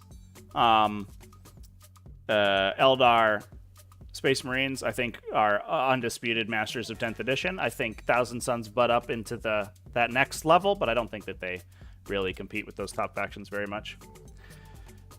The Thousand Suns combo rules are super cool. I do think that. I agree for sure. I think Thousand Suns have really retained the flavor of the psychic phase without actually having a psychic phase, and I think this is the one triumph of a psychic faction, if I was to choose one. They just basically play like they did in 9th edition, but it's 10th edition. So instead of having like Cabal points and all this other stuff. Keep up the great content, super pumped for 10th. I'm brand new to the game and watching all your videos. Wanted to ask you if you would recommend playing Deathwatch for a complete beginner. Hey, John B, thank you for the super chat. Appreciate it. I'm glad you're enjoying the content. Yeah, there's a lot more 10th edition videos coming, everybody. Woo, we got some good ones coming down the pipeline. Would I recommend playing Deathwatch? For sure, 100%. I think that they're gonna be a little bit. They're not quite as straightforward as playing like it. Well, first of all, you can play Deathwatch at a Gladius Task Force if you really want to, and so you could, if you want to just play the Gladius Task Force mechanics, which are designed specifically to be super duper beginner friendly, you can just do that. If you play the Black Spear Strike Force, the special, the Deathwatch specific detachment, I think it's going to be a little bit like one step higher on the learning curve, but not significantly harder.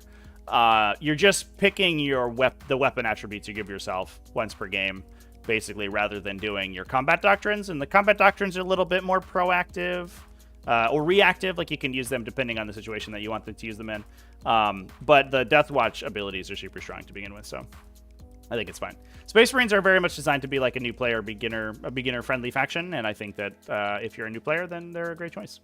And Deathwatch is certainly the most interesting Space Marine chapter, I think, especially from like a flexibility standpoint. You can build them into a bunch of different ways. Like Proteus kill teams, you can take heavy Thunderhammers and be punchy, or you can play, a bunch of guns and stuff, which I think is great.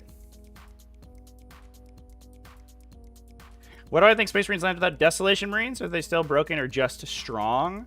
If you just like cut them out entirely from the index, I think they're too strong. But I don't know if they're broken. Like, they're strong in an interactable way, right? Like, right now, if a Space Marine player can just go first and then choose, like, 300 points of your army and kill it, and there's nothing you can do about it, if they just removed all of the Desolation Marines from the game, then you would be like, they would they would have to play a regular game. But their regular game plan is still really good. Their regular game plan in Gladius Task Force is still very flexible, and they, if O's moment it doesn't change, their damage output is, you know, almost unparalleled.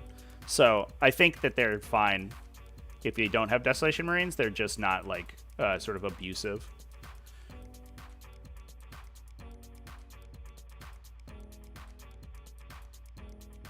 It just feels like GW is using their community to test and develop their factions. I mean, maybe that could be like, it could be honestly like part of the gimmick is that Games Workshop is like, well, we can get this like a community release. But here's the thing, right?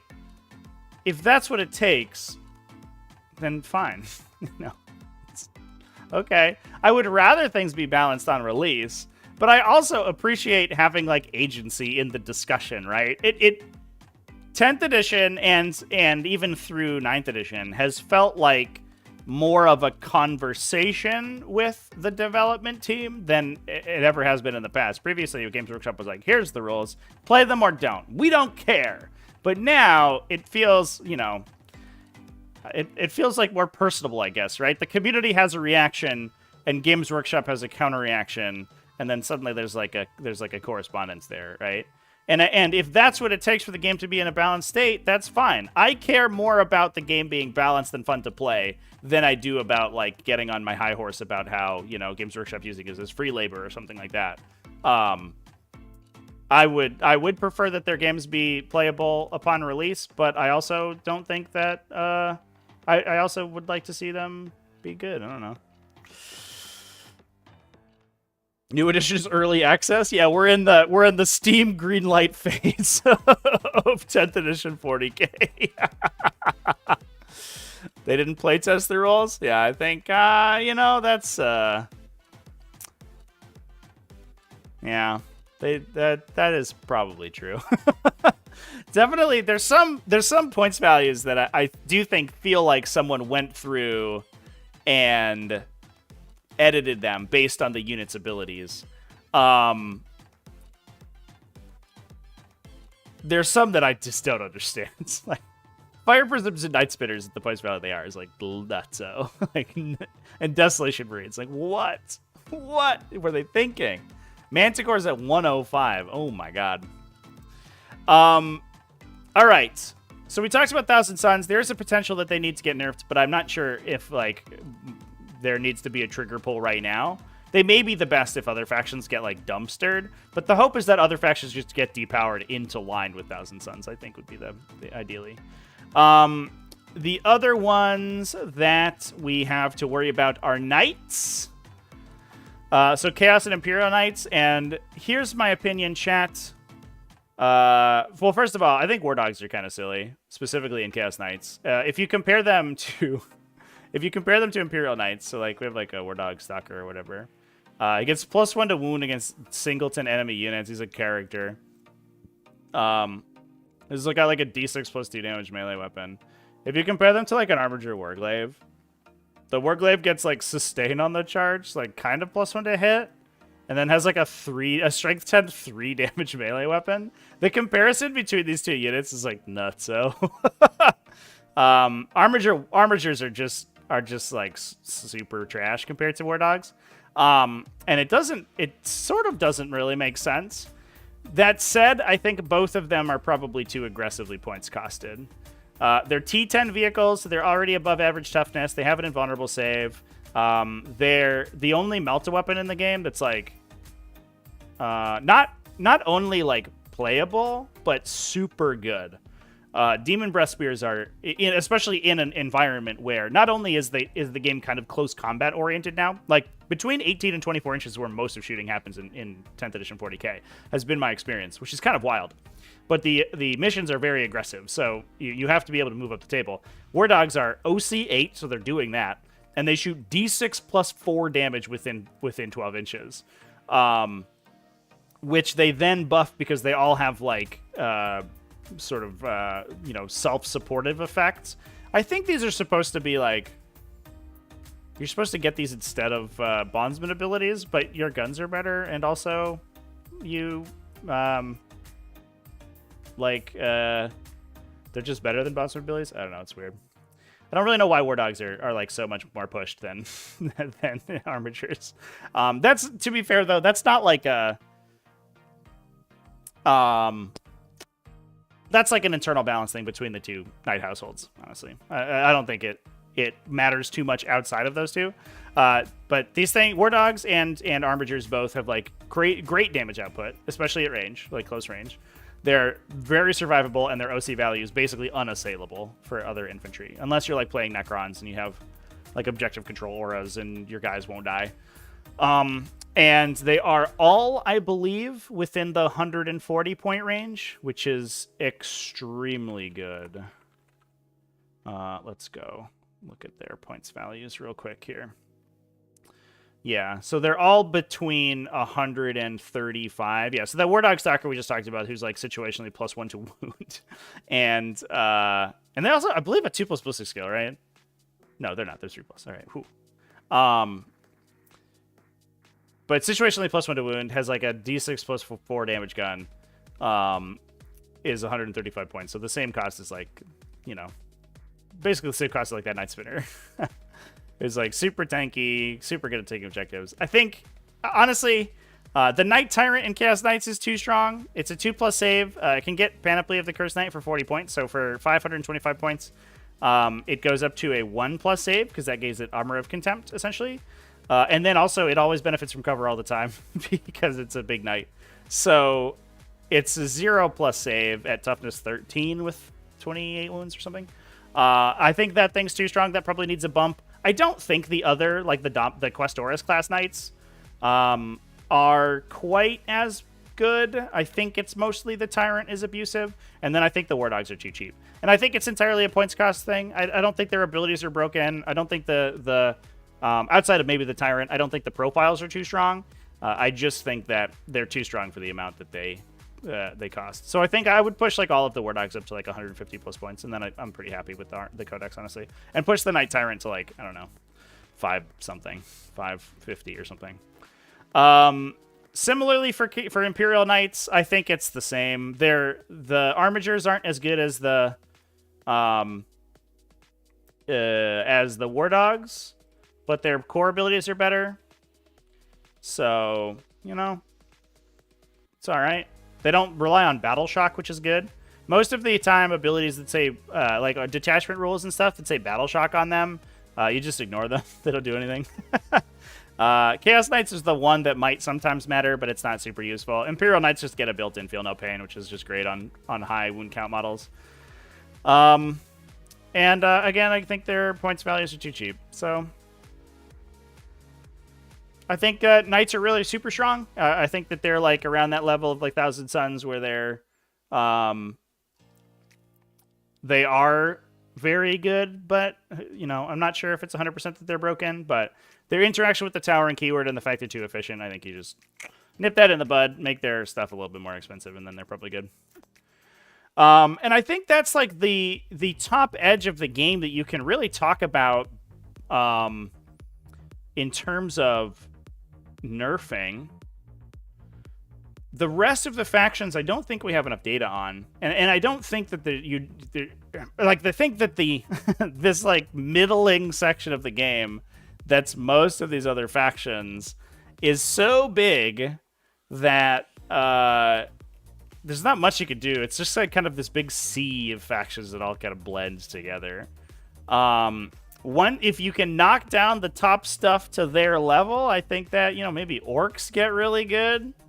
But it's just like too early to tell. So I don't think that you dig too deep into nerfing things. The opposite end of the discussion, obviously, is buffing stuff. And I think the factions in need of a buff are, obviously, Death Guard are not great. They're right at the bottom end of that, like, mid-level, I think. A lot of what Death Guard do, I think you can try to fix with points values. Like, for some reason, Death Guard are this army that's reliant on, like, making Plague Marines really, really good, except that Plague Marines are super pricey. They're, like, 21 points a model, right? So you just make Plague Marines, like, 18 or something, or, like, 14, or not, 14 might be too cheap, but you make them, like, between 17 and at like 18, and I think you just like play a billion Plague Marines, and that's probably fine. And then if you can bring in like some Chaos Knights for anti-tank or some demons or something, maybe not keep Nurgle demons though. But the Death Guard shooting is like middling. The ranged attackers are probably too expensive, like Mephitic Blight Haulers and Plague Burst Crawlers are good, but they're pricey, so you can just cut those in points. And I think like that goes a way to making Death Guard better. I don't think it solves the problem of their stats being just like weird and not very strong. But I think it certainly helps. There are some factions that I think is tougher to hit to do point stuff with. I want to talk about Adeptus Mechanicus, but now I can't find them. Oh, I just keep going past them. That's why. Adeptus Mechanicus is like really bad. I was talking up Rad Bombardment a little bit when it first got previewed, and I think I was on Hopium really hard. I was like, no, maybe it's fine, guys. You can like force battle shock some people throughout the game. If you like stand in your deployment zone for the whole game, then you'll get some mortal wounds. And first of all, I think I was totally unprepared for how worthless battle shock is as a mechanic. It basically doesn't do anything. Worst case scenario, it forces your opponent to spend a CP, which is like fine for you, but if that's the entirety of your detachment rule, it's like a 30% chance that your opponent has to pay 1 CP once per game. That's really bad detachment rule. This just needs to be like totally I don't know. Like just erase this and replace it with something else. I can't. I don't know, man. It's like so bad. Their army ability is pretty good. Like -1 AP in your deployment zone, +1 AP in your opponent's deployment zone. Those are pretty good. You can get assault and heavy. Those are also good. The problem is that the core stat lines that they're improving are really bad too. And I think without like revisiting the entirety of the index, like I'm not sure what you do to fix it beyond just points. And I think the scary part is that you may just like get to the point where Adeptus Mechanicus is this like 9th edition Space Marine style horde mode where like Space Marines were bad in 9th edition after the beginning of the edition, to the point that they just like eventually got cheap enough that you just started putting more and more Space Marine bodies on the table. And you know, you might get to the point where you're just taking like hundreds of Skitarii or something. And I don't know if I want to see that. I would rather the faction be more interesting. Part of the problem here, though, is that randomly, like, half of the army doesn't have their army ability. So they gave them Doctrina Imperatives, which is the Skitarii mechanic, but then all of the Cult Mechanica stuff doesn't have the mechanic because they're not Skitarii. So, like, why did you make it the army mechanic? What are we doing? Why don't the tech priests have their own mechanic? Why don't they? What? It's very silly. I think there are characters I think you can like you can play around with to grant them the army ability, but that's so weird. No other faction requires that you include a character to unlock your own army ability. And they're not costed appropriately to make that make sense. If the combined cost of a character in a unit was the same as an equivalent unit in another codex, but you required the character to unlock your abilities, so like we're talking, but they don't. The Corpus Cari Electro Priests, I believe, are 14 points a model, which is ludicrous when you look at this profile. It's so bad. They don't have a save. They only have a 5+. Feel no pain. They can be -1 to wounded, but they're 1 wound T3 infantry. So you're like -1 to wound on a 2+. It's just a 3+, and the unit's going to get killed in 2 shots anyway. They are 13 points a model for a pistol with AP 0. That doesn't benefit from their +1 AP abilities. Like,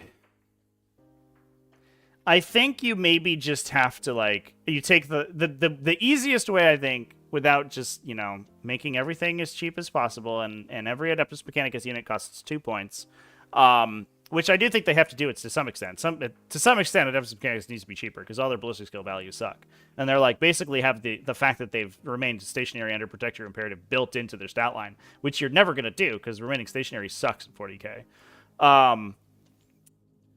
I think that they have to basically just like go from the ground up with the detachment and army abilities. Everything should benefit from the Doctrina imperatives, and the Doctrina imperative mechanic needs to be better.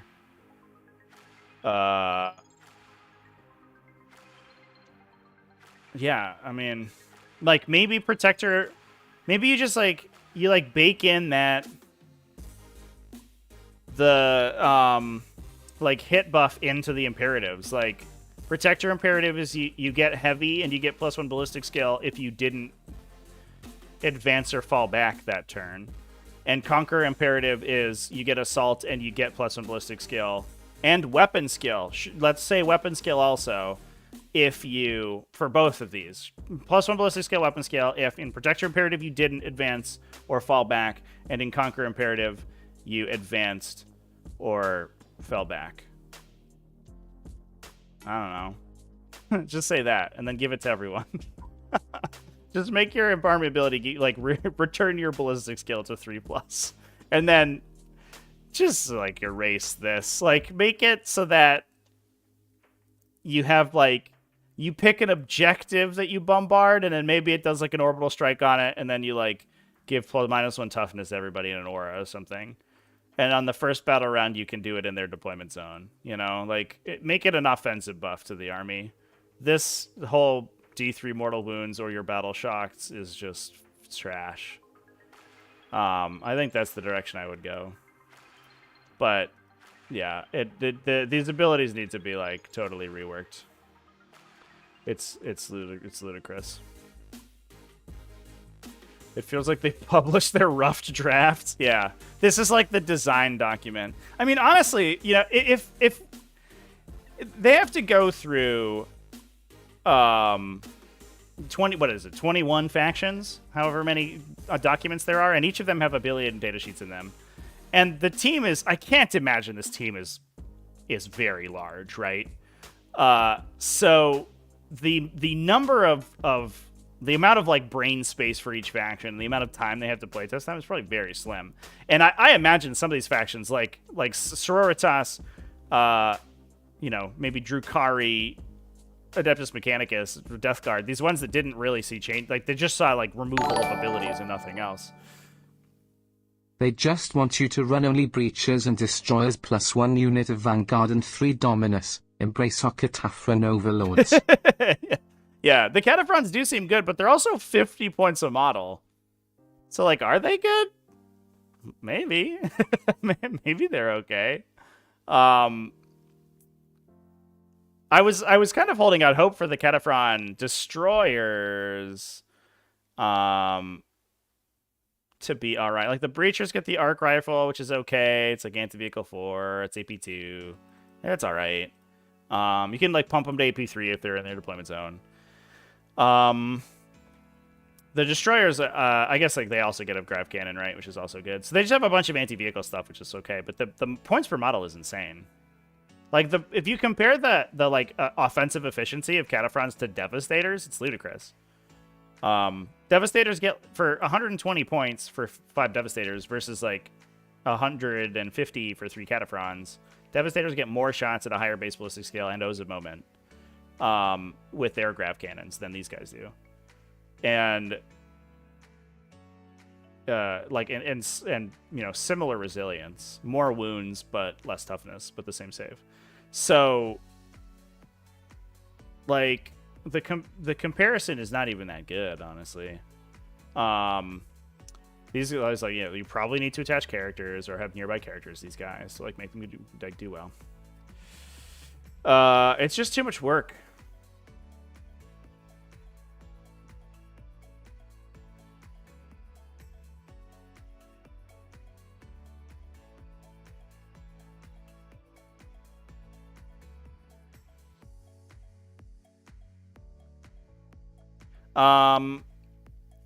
So anyway, chat, I think that's my piece on Adeptus Mechanicus. Oh yeah, so to my previous point, right? It's probably a limited amount of actual design time spent on each of these indexes.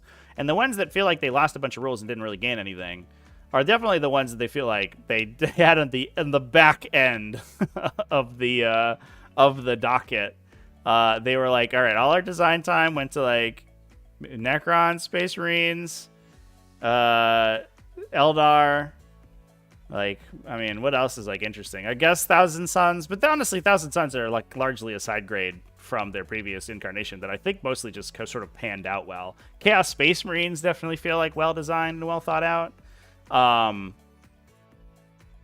then a lot of these factions were just like, I don't know, we have a document, just print it. Like, you know, like we wrote down some thoughts. We play tested it one game and it felt fine, and then we just put it in the document and hope for the best. And like, I mean, that sucks, but the fact that the codex release cycle is that fucking fast is, I mean, that's what it necessitates. I wish we just got another year of 9th, and then they had 10th come out in a much smoother formulation. But gotta sell people new codexes new rulebooks every 3 years, otherwise they run out of money or something. So I don't know. If we just had more 9th edition so they could make 10th edition good, that would have been great. But that's not what we got.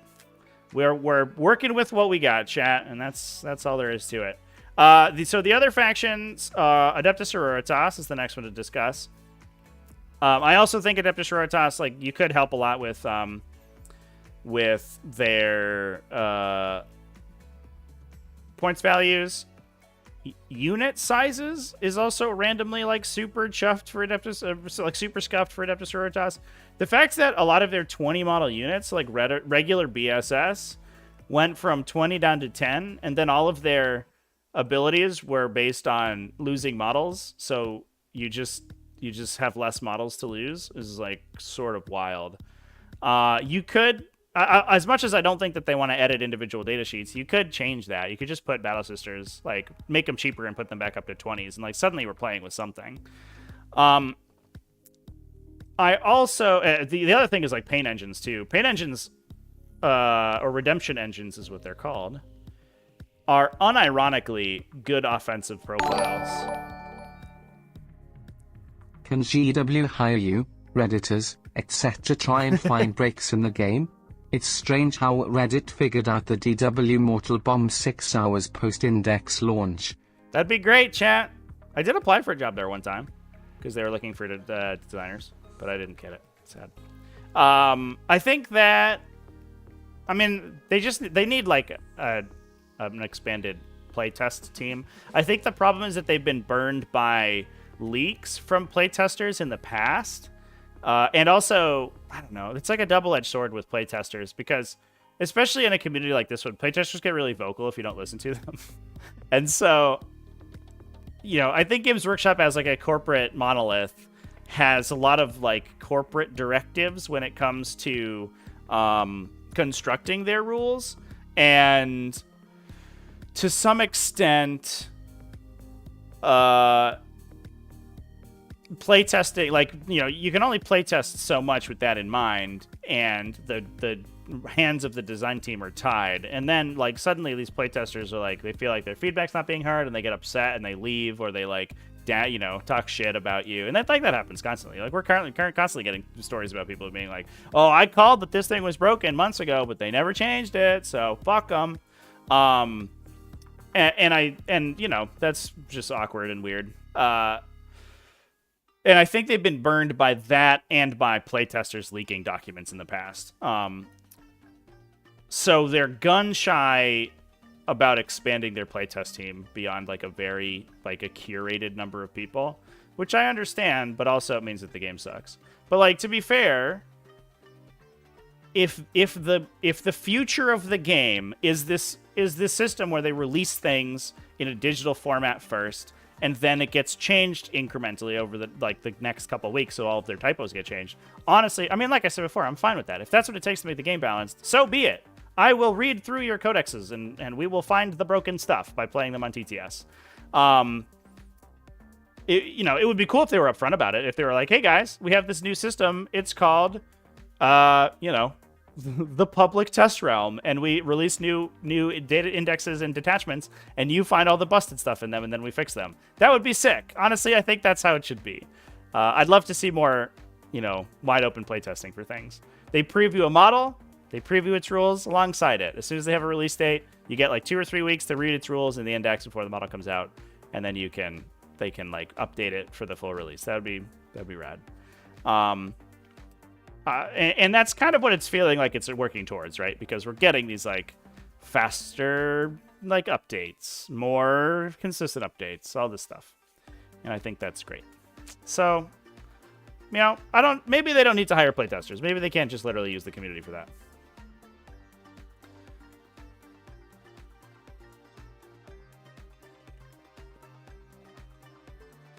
NDAs are a thing, chat, but they don't always stop people.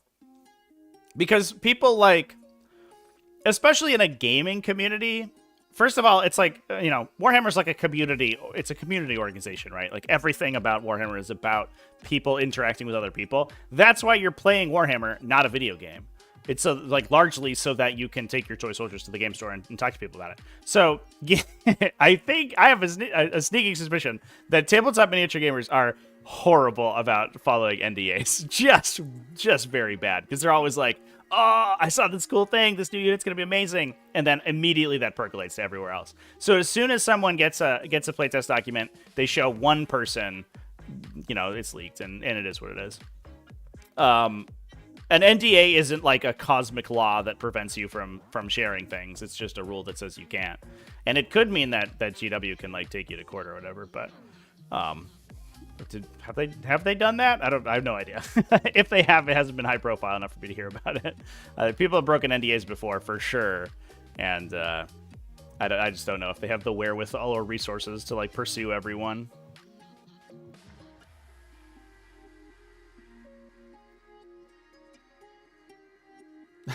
Argue that playtester leaks help GW more than hurt them? Might literally be the case, chat. There's also it's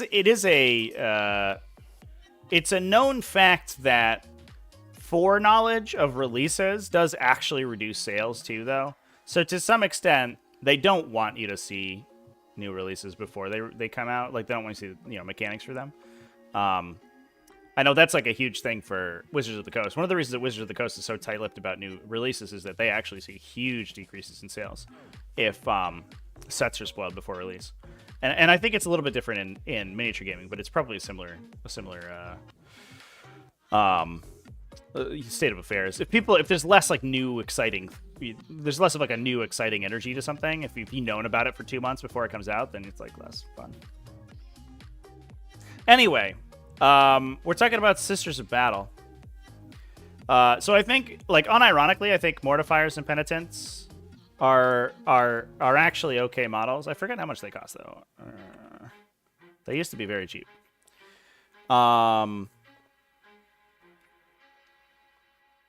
They are all 60 points a model, which is a little bit pricey, but it's, like, workable. The problem is that, again, the unit size is super duper hampering them. If you could take Mortifiers in units of like 6, suddenly this unit is really good. You just have this boatload of wounds, this huge T6, 5 wounds apiece, 5+ feel no pain,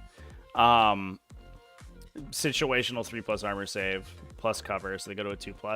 Plus you have Miracle Dice on top of that. They can now use Axe of Phage, which is different. And then they have twin-linked, like high AP, multi-damage twin-linked weapons in melee. Just unironically pretty good.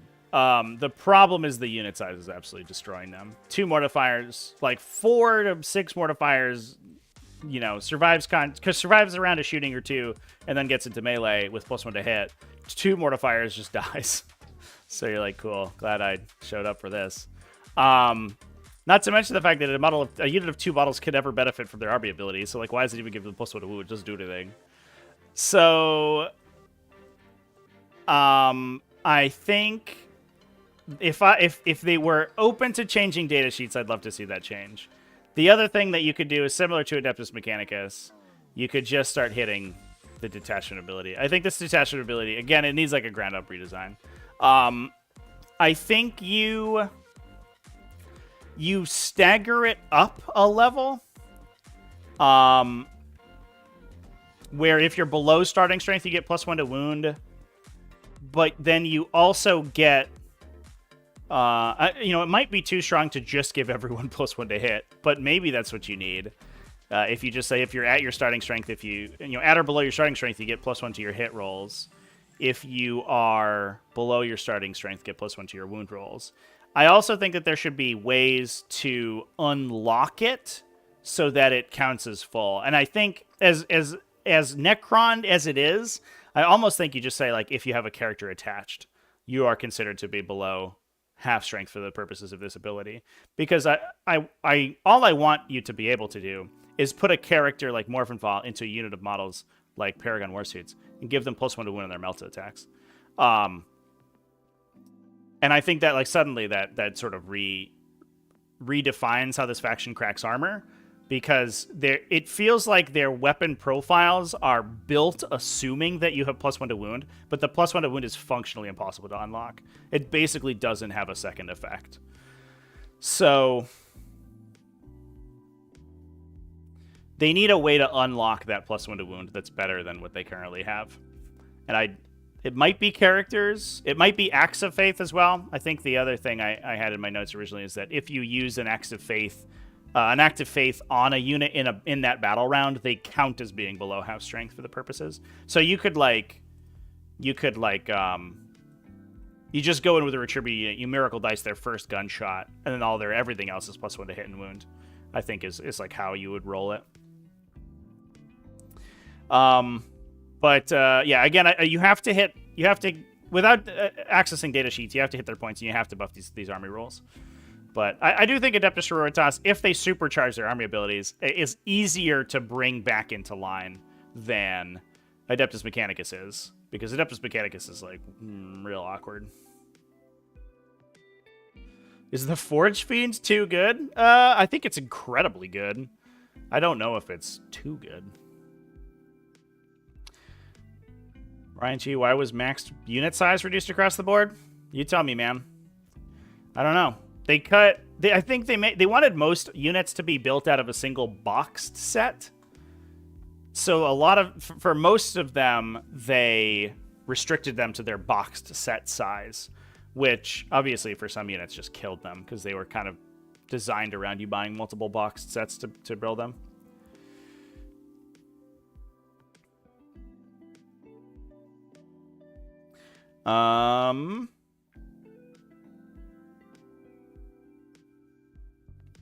Reth should have anti-vehicle or anti-monster on their Melta weapons. Yeah, that's the other thing you could do, is you could just change their Melta effects.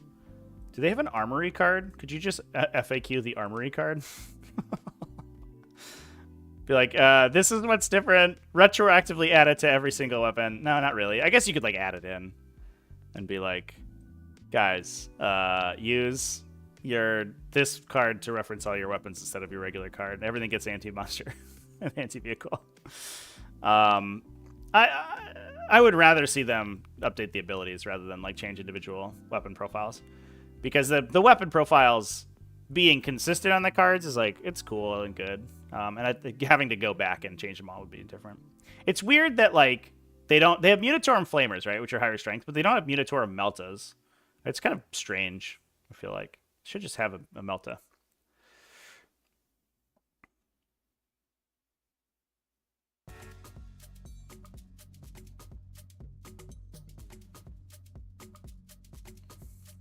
What would I say is the biggest loser versus what their 9th edition was? That's a good question. Biggest loser.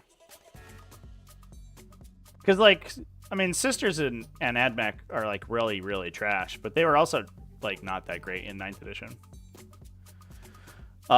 Maybe World Eaters, actually. I think it might actually be World Eaters.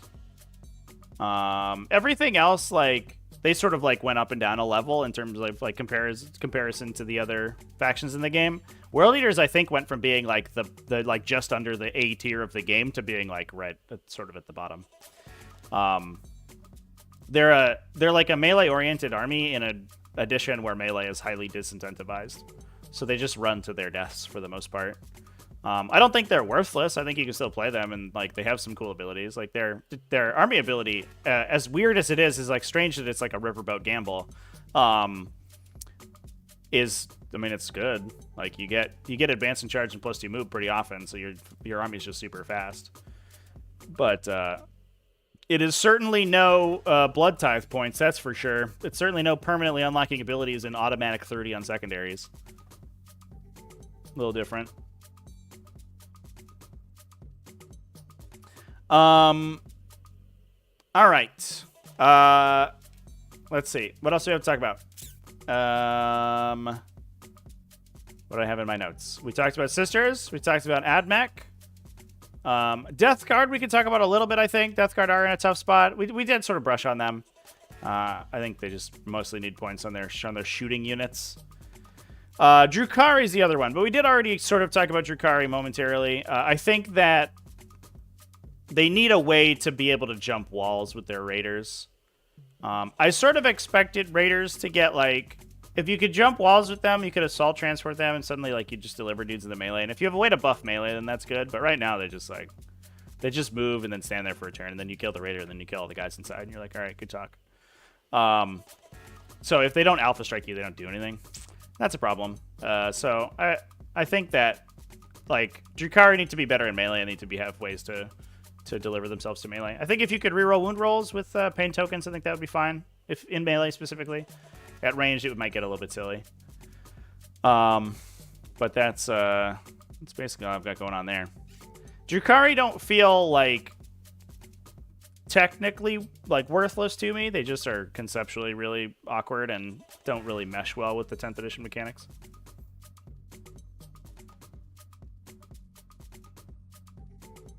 Thoughts on playing Tau with Bring It Down, working against most battle suits? I mean, honestly, I don't even think you play battle suits if you play Tau. Tau battle suits cap at strength 8, unless you play a 12-inch range regular Meltagun. Fusion blasters are now a regular ass Meltagun, and they're so sad. They're not fast enough to go around walls. They are no longer infantry, so they can't breach through terrain features. I just think battle suits are not very good. I think you play broadsides, and I think you play storm surges, and I think you play tanks, and I think you just play the sad, like, wannabe Astra Militarum gun line, and then you just accept your lot in life as, like, a boring-ass shooting platform. And I think their shooting's really good. Like, don't get me wrong. If the Tau army gets line of sight to you, you're fucking dead. But it is sad that I think that you just, like, this whole archetype of unit, they just implemented so badly, I don't even think you play it.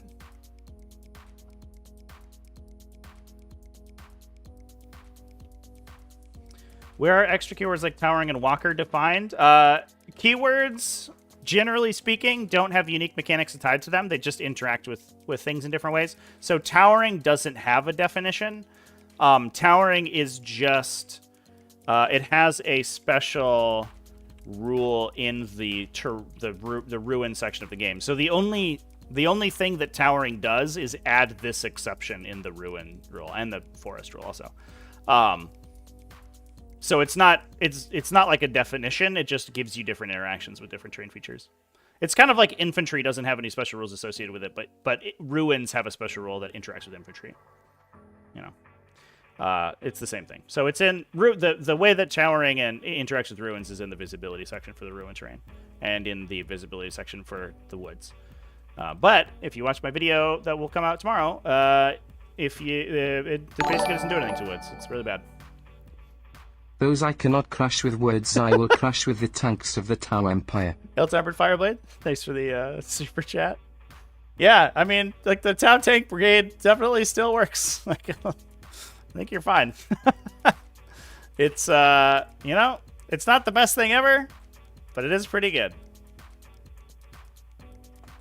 Yeah, those are good tanks. Tau are lacking in weapon special rules. I think they're lacking in weapon strength. That's the problem. I don't know if it's the special rules. Why is the Cyclic Ion Blaster strength 8, AP 2? Why is like a Fusion Blaster strength 9? A one-shot strength 9 weapon that hits on 4s. Amazing. I mean, really, you're going to guide them. You're going to hit on 3s, and you're going to recover. So it's like kind of a KP4. But even then, you're winning vehicles, like every vehicle in the game on 5s, unless you have Farsight, excuse me, in your unit. And then you don't have any hit rerolls. So, I don't know, man. It's just not a well thought out codex. This is another one that feels like it was their rough draft, where they were like, all right, we have to change how drones work because drones have been too annoying and weird and finicky. So re-edit drones. Now they're free, so you can add them to everything, which is great. And you can actually use all the drones in your that come in your box set. They're not just like this weird additional tactical drone unit. And then add like the new guide mechanic, and then everything else is the same. Nobody's weapons change. Like, we have to change like rail guns. Hammerhead rail guns will get changed, but nobody else. Not even the fucking Riptide Ion Blaster. This gun that's supposed to kill vehicles that is strength 8. Oh my god. Look at this thing. They like forgot to make it strength 12. Like, what are you doing? What ridiculous, chat. Ridiculous. It's so bad. Yeah, it's so bad. Anyway, chat. I think that's all we have to talk about today. Tomorrow's exciting if the rumor that we're getting a hot fix is true. It sounds like a lot of people are assuming that that's the case. So it might be that there's like some pretty qualified people talking about that. And if that's the case, then it'll be exciting. And I'll probably go live to talk about it. Or I'll make a video. I haven't decided yet. Depending on how big it is, obviously. I really hope that we see some changes to the top factions. I think Sisters and Admech like definitely need a touch up. For sure. But I think that the top factions are like more brutal right now than the bottom factions are. As bad as it sounds, like... So I hope the priority is on like reducing the power level of the stuff that's just making everything else in the game unplayable.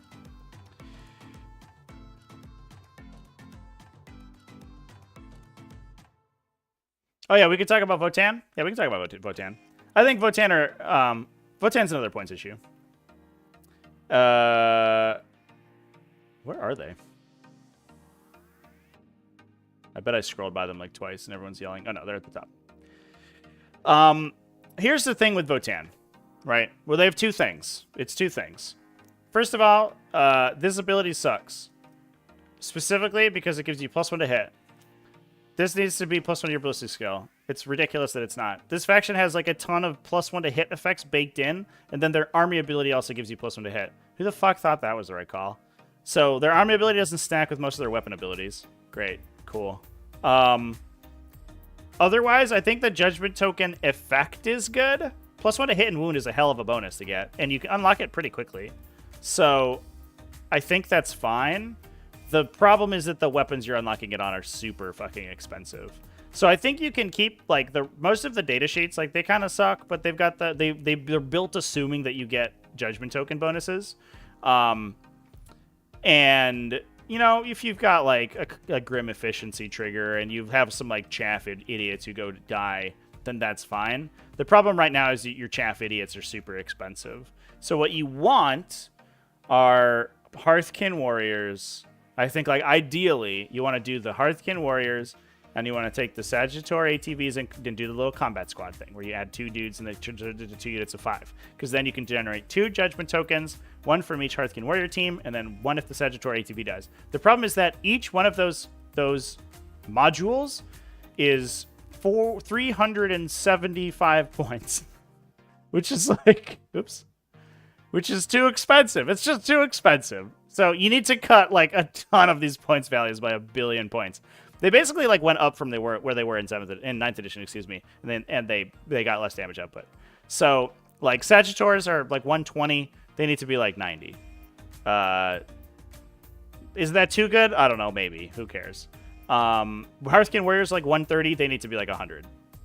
You know, is that too good? No, for sure not. These things are like 4+ ballistic skill. They're garbage. You need in order for the Judgment Token mechanic, you need an infrastructure of cheap disposable units that can then buff your bigger units. And they don't have that right now. So they need to make all of these cheap forward deploy, forward operator, fast units. They need to make them super duper inexpensive. They no longer have auto wounds, so the fact that all their weapon profiles are hot garbage doesn't like actually is meaningful to them. It used to be like previously the problem was that Hernkin Pioneers had 1 billion shots and they auto wounded on 4s, so their actual profile didn't matter. But now they do. They base hit on 4s, wound everything on 5s. So if they could go to hit on 4s, wound on 4s, but with terrible AP values, and like, fine, okay. You know, everything's 1 damage, AP 1, AP 0. So they're not actually punching vehicles that hard with like a Pioneer unit or a Hearthkin Warrior unit. So they don't need to be priced like they can kill vehicles. So I mean, I think beyond the Judgment Token effect not interacting with Iron Masters or the heavy keyword, which is real stupid, I think that it's almost 100% a points thing. Yeah, they just like they're an army designed to be a horde army that priced like an elite like shooting like gun line, and that's just not good.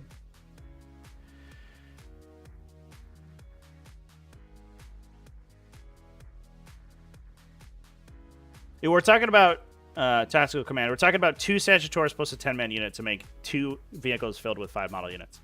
Because that's what you want to be like, to put them on objectives and force your opponent to kill them and generate a bunch of judgment tokens.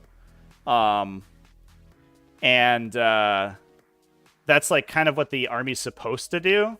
They're like this trading army that like they start the trade down because they make you kill them and then they shoot you really hard.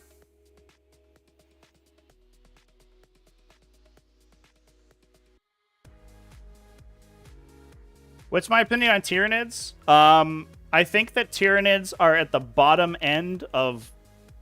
Like, after having played them, Tyranids are very bad. They're, like, super garbage. But at least they're functional, right? Like, at least you can show up to a game and play half of a game of 40k. Like, Sisters, Admech, like, Votan, they show up to a game, and then they, like, you know... like piss on themselves and go to sleep. Like they're just like they aren't doing anything. At least Tyranids are like, well, we brought 18 Zoanthropes and we're going to shoot a bunch of las cannons and we're going to riverboat gamble that we do any damage to at all. And it's like it's not good. It's super garbage, but at least it's like something. They can come in with a game plan and they can assemble combos. You know, Sisters are like, what the hell are Sisters doing? I don't know. They're just like hoping that you don't kill all the Retributors in one shot. They're like, Morven Vol like peeks around a corner to shoot her missile launcher and then gets all 3 of her Paragon Warsuits killed. Like, I don't know. Like, this is a faction's like T5, like, you know, bad armor.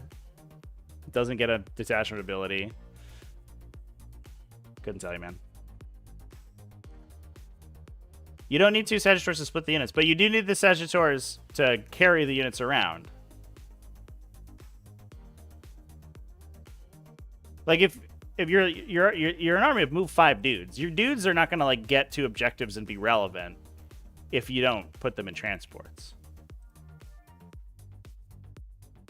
Like you could take like I get man, sure you can split a couple of them. Like I'm not saying every squad has to be in Sagittars all the time, but I think it feels like you want, you know, 2 or 3 squads in transports to be able to interact with your opponent before you have your Hecaton Land Fortress to shoot them. Quick question about Guard. Acadian Guard unit with a command squad and an Ogren. Is it toughness 6? Let's look. Probably not. But I have no idea what their special rules are right now. I forgot. Where are you at, Astra Militarum? There you are.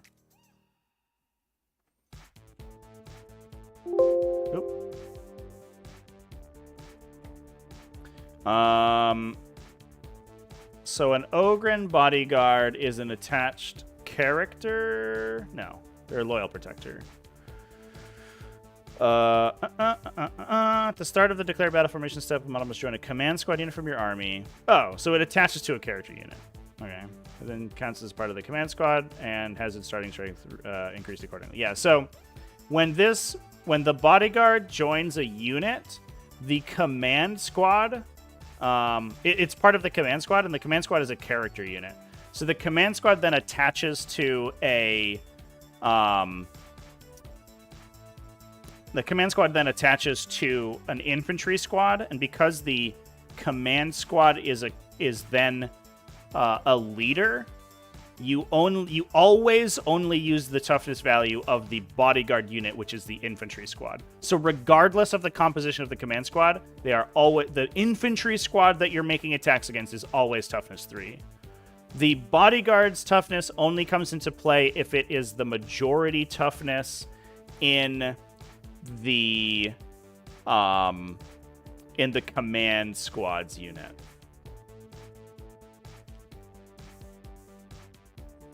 So if you've killed all the infantry guys and you've killed all the veterans in the command squad, so you just have the officer and the Ogryn bodyguard, then it's toughness 6. He basically doesn't apply his toughness to the unit until everyone's dead.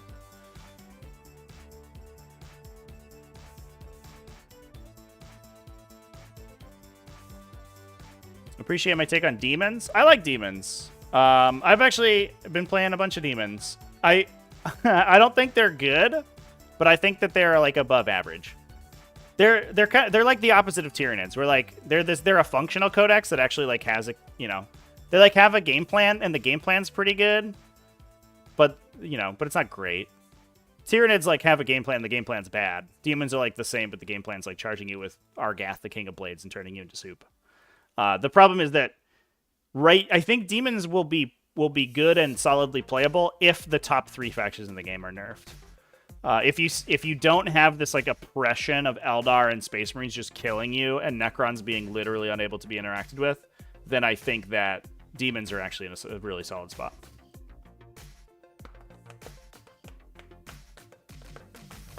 The FAQ says you always use the highest toughness in the unit. I think that's if your unit is the same, but we can take a look. You don't use the highest toughness in a leader unit, though. You always use the bodyguard's toughness value.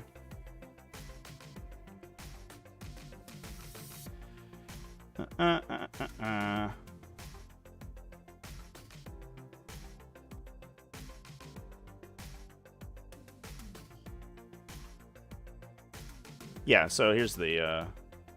I think what you might be getting confused because the game terminology uses bodyguard, but the Ogryn bodyguard is called a bodyguard. But he is not... It's not quite the same. Here we go.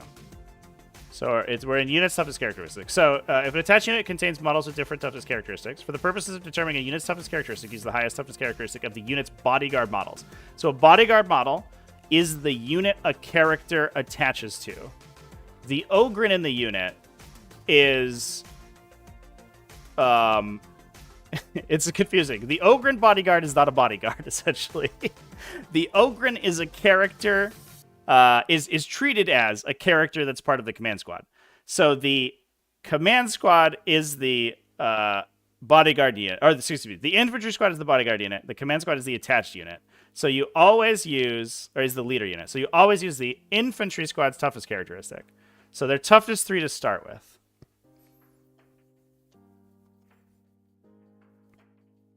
Oh, you are right about non-attached squads though. I think I might have been quoting 8th edition or 9th edition rules. So the command squad, once you kill every infantry model, the command squad would be toughness 6. Yeah, so I was wrong about that. That's fair chat. That is a good call out. I'm glad that you have corrected me on that. Yeah, that's correct. Okay. Yes. Yeah, so they as long as they're an infantry squad with an attached command squad, they're toughness 3, but as soon as they become a command squad, they become toughness 6. That's good to know, though, actually. Previous editions, you would choose majority toughness, but now you use the highest toughness, and that's cool. I love it. All right, chat. Tyranids will become mid once you get used to playing the missions. The strength of battle shock is starting to show. That's an interesting take. Shadow in the Warp is beyond like... Well, I think in terms of army abilities, specifically army abilities, not detachment rules. The Tyranid detachment rule is actually really good. The Tyranid army ability, Shadow in the Warp being an army ability, it might be the worst army ability. Shadow in the Warp plus Synapse is like maybe a conversation, because Synapse is pretty good. But Shadow in the Warp is probably the single worst army ability in the game. It's really bad. Battleshock is basically a blank rule. Aggression of toughness 5 in close combat. Oh yeah, does the rule that like the runt herd count only counts as like toughness 2 is only when ranged attacks? I mean, I guess that makes sense, right? Because the aggression would hide behind the runt herd for sure, right? Like you're not actually fighting 10 Gretchen, you're fighting that dude. You're fighting Zodgrod Skrazbad or whatever his stupid name is. The guy with the big cool pinchy claw. Worse than Doctrinas? Oh yeah. Way worse than Doctrinas. Oh, once per game, like 30% chance that you battle shock someone is worse than like +1 AP on all your weapons? Yeah. Way worse. I think Doctrinas need fixing because largely because Admech datasheets have like been built assuming that you have it. So they need to make it powerful enough to reflect that. Shadow in the Warp is just like this weird thing that they stuck onto Tyranid army. Yeah, they have limited synergy with their army ability, but it's not zero, but it's not great. Shadow in the Warp is OC denial once per game, except you have no control over it. So the problem with Battleshock abilities, the reason that Battleshock abilities are so bad in 40k, and this has always been the problem with morale abilities, is that you have no control over when it happens. So Shadow in the Warp, you can choose when you make your opponent roll it, but once they pick up the dice to roll it, it's like this quantum measurement thing where suddenly like you lose all control. So you have no idea whether or not the units you need to be battle shocked will be battle shocked, or whether or not they're going to fail on units that are worthless. And the fact is that you have a significantly less chance of affecting the units that you care about than you do about units that are meaningless. So I don't know. You thought it was good for Dark Angels? Yeah. An army that's like based around having really high leadership values, being based on having rules that trigger when they're battle shocked. Yeah, it's not great. But it's okay for Dark Angels because you'll just play in Gladius Strike Force, which is a great detachment. Gladius Strike Force, I think. Super good detachment ability. All right.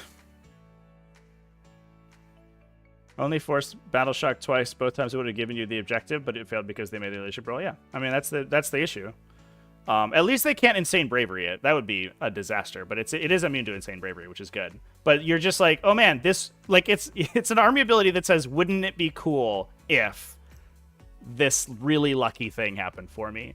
And then you get to roll to see if the lucky thing happens. It's like, what if your army ability was like,